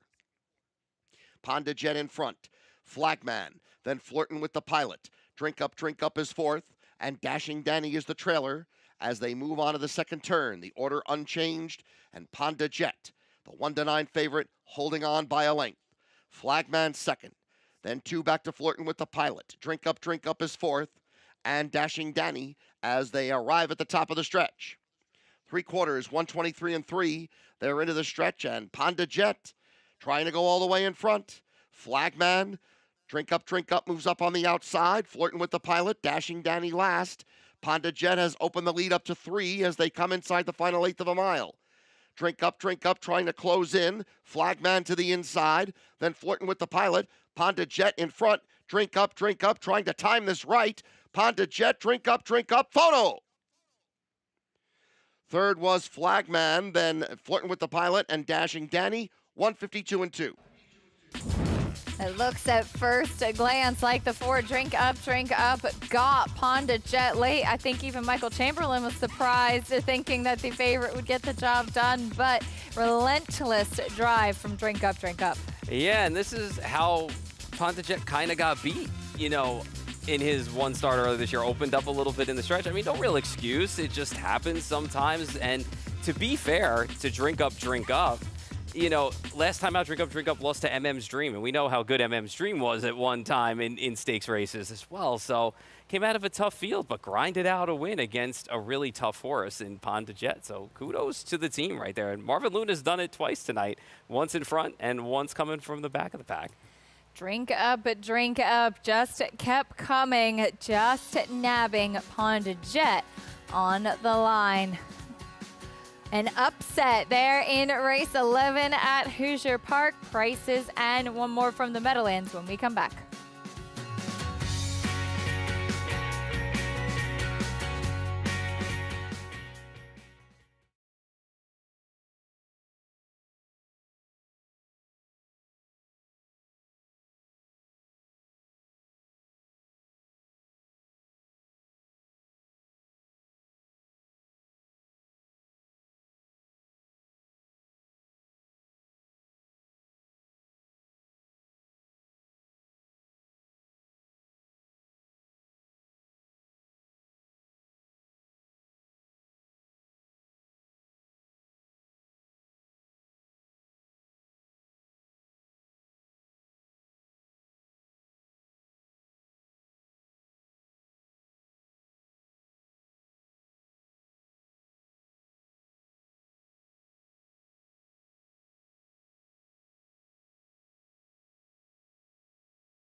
Purple Haze Standard Bred Adoption Program in Oxford, New York was created in 2018 by Wanda Palacini to provide training to transition for finding homes and new careers for horses. Horses are started with groundwork and then ridden in an arena before moving on. Horses at Purple Haze are then evaluated and adopted out based on abilities and temperament. If you have a horse that you care about, or if you're looking for a great pleasure horse, contact Purple Haze Standard Bred Adoption Program at 518-669-2715.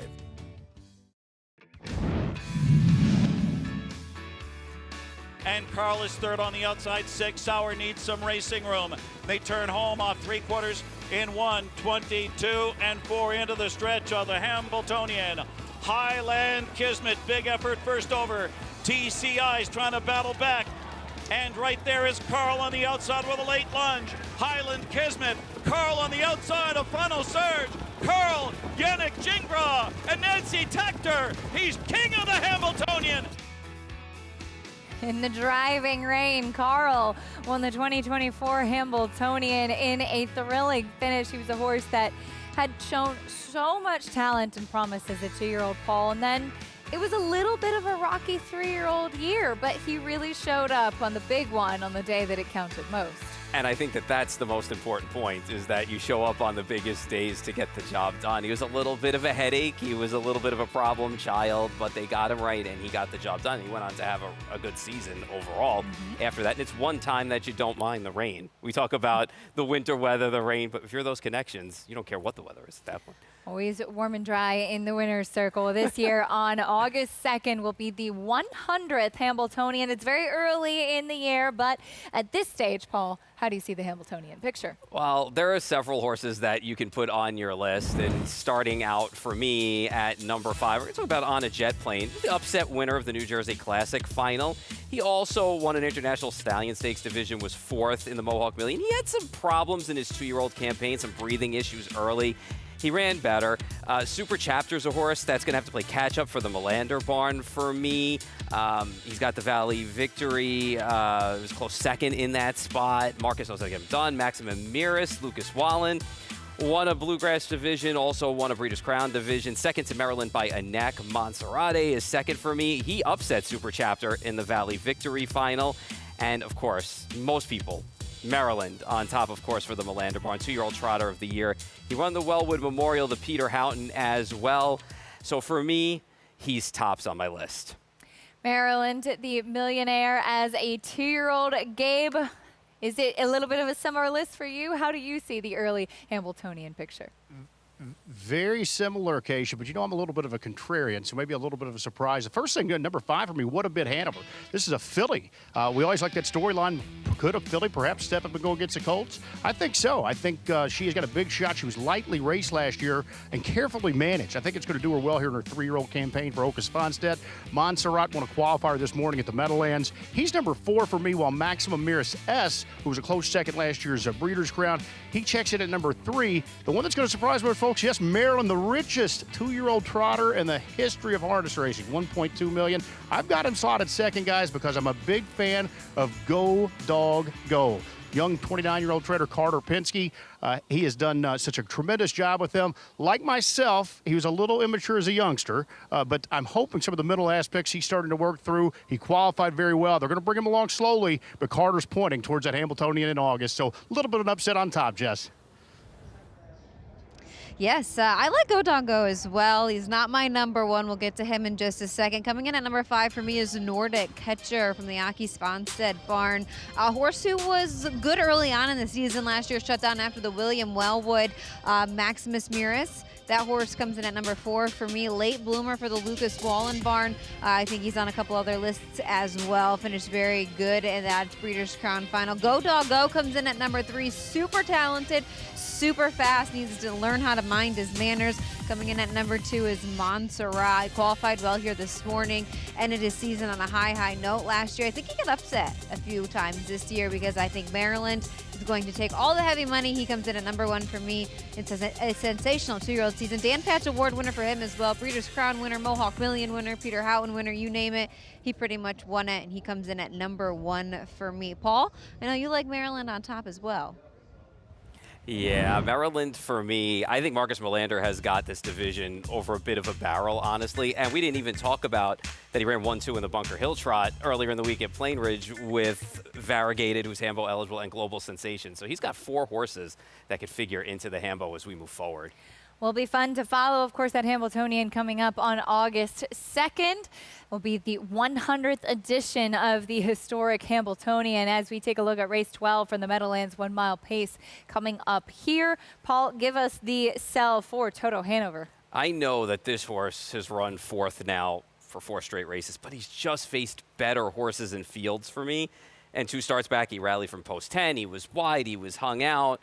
Western Joe's won a few races in a row. You look at horses like Bold Spirit and Fendi Hanover and Rocking the Aces. Hopefully Dexter's got him in the game early and in the flow for me. This is his best shot in this condition for me. He's 6-1 tonight, and I'm going to take my shot against this field that he's going to make some noise.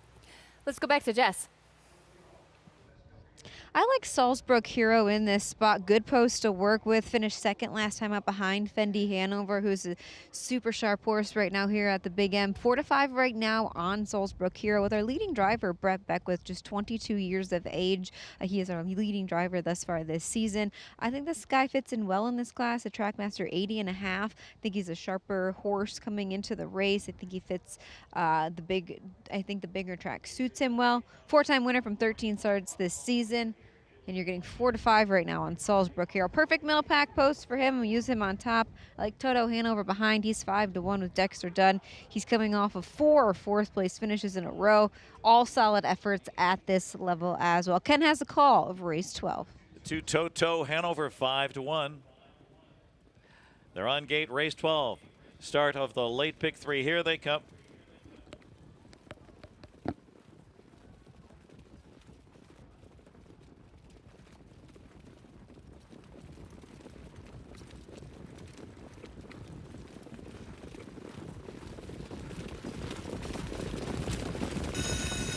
They're off, knee deep in Custard's out fast as Midnight Thunder blasts off from the outside. Toto Hanover's put in play with Duty's Lure cutting the corner 4th into the first turn. It's Showtime is 5th. And Salzbrook Hero just floated away 6th, is gapped early, followed by Lewis Litt. And Bloodhound is the trailer. Knee deep in Custard on the engine early here with Tetrick. As Midnight Thunder pockets up for now off a crisp opening quarter of 27-2. And there goes Dexter Dunn with Toto Hanover, a sweep to the lead, just like that. Duty's Lure looks to tighten in from 4th. And Bloodhound is underway 5th on the outside. It's Showtime is 6th. And then it's Lewis Litt on the outside. And Salzbrook Hero stayed in. He shoveled to last. They're at the half, and it's Toto Hanover at 4-1 there. Toto Hanover fronts them knee deep in Custard 2nd.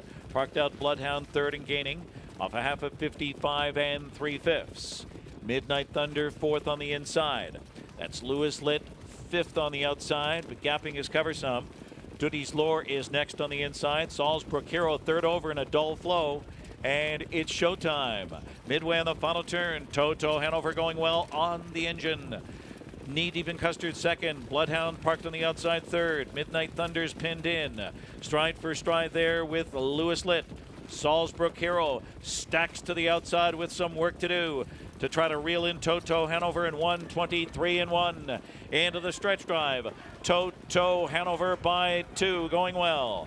Knee deep in Custard dives to the inside. Late pace from Lewis Litt in deep stretch.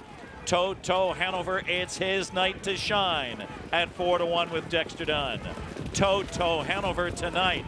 Then knee deep in Custard, Lewis Litt and Duty's Lure in 1:50-4.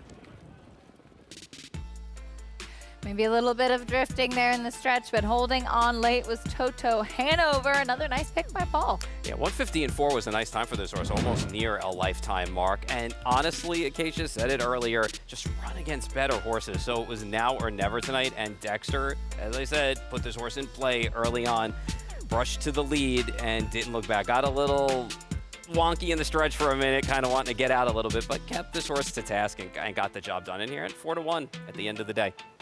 Looked like there was a chance for Knee Deep and Custard on the rail to come up the inside, but it was Toto Hanover to hold on there in race 12. A little bit earlier tonight in the Arthur J. Cutler Memorial, which was the feature over at the Meadowlands, we saw a pretty thrilling race as well as we look back on Periculum's victory in here, a horse that had plenty of backlash, coming in off just a qualifier and makes the first official start of 2025 a winning one and in a big race. And had the two most important things happen. Got a nice second over trip behind a live long shot in Lexus Cody, who ran superbly well, and also got that pace to chase when flipping off cover, which we know Periculum likes to do. So put that all together, and you've got a horse in Periculum who came off of the qualifier, ran well today, gets the job done in the stake. And it's not like this horse didn't run well before. With a little better luck, would have got the job done in the Breeders' Crown final. And also, if he didn't get jammed in and wired in the FanDuel Championship, probably would have ran better there as well to end the year.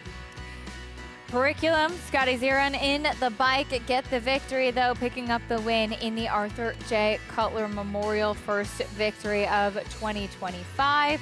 Doing it pretty strongly off that layoff. It was an exciting evening with we saw some upset finishes of some races that looked on paper like they might be pretty cut and dry as well, and it was good to see Periculum get back to his winning ways. Yeah, it's always fun when we can get together, get some prices, get some picks right, get to spend some time together and see some good racing. More importantly, it was good to see the Indiana Sire Series take off, this week, and also see the racing at the Meadowlands, which is always top notch.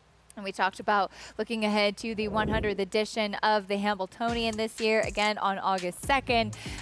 Be here before we know it, which is pretty crazy. We will be up in Saratoga, but of course you can watch it here on Fox Sports, looking ahead to some of the days still to come and the big events on the calendar. Looking forward to our next show, June 28th for sure. You've got some other stakes, but of course the Dave Brower Memorial always highlights that, and the Meadowlands Pace right after that. It's like bang, bang, bang. You got the night for older horses with other stakes, then you've got the Meadowlands Pace and the Meadowlands Pace. Then we get to cool off for a couple of weeks before the 100th Hambletonian. Looking forward to that Hambletonian, of course. Show you prices from race 12. Toto Hanover with the victory. Paul's top pick returns $10.20 in race 12, 265 there in that 1 mile pace. Big effort from Toto Hanover tonight. Yeah, Knee Deep and Custer, too, who was having a rough season, got the job done and ran second tonight. So it's a much improved effort for that horse. But good night tonight.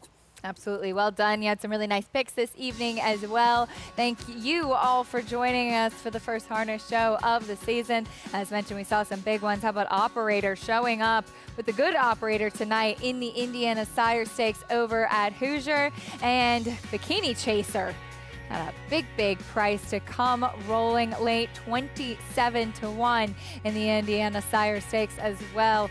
Some upsets over there at Hoosier Park and at the Meadowlands in the Garden State. 3-year-old fillies. Conversano over Kendra with the win. Yannick G. Kemp with the victory. And Periculum in the Arthur J. Cutler.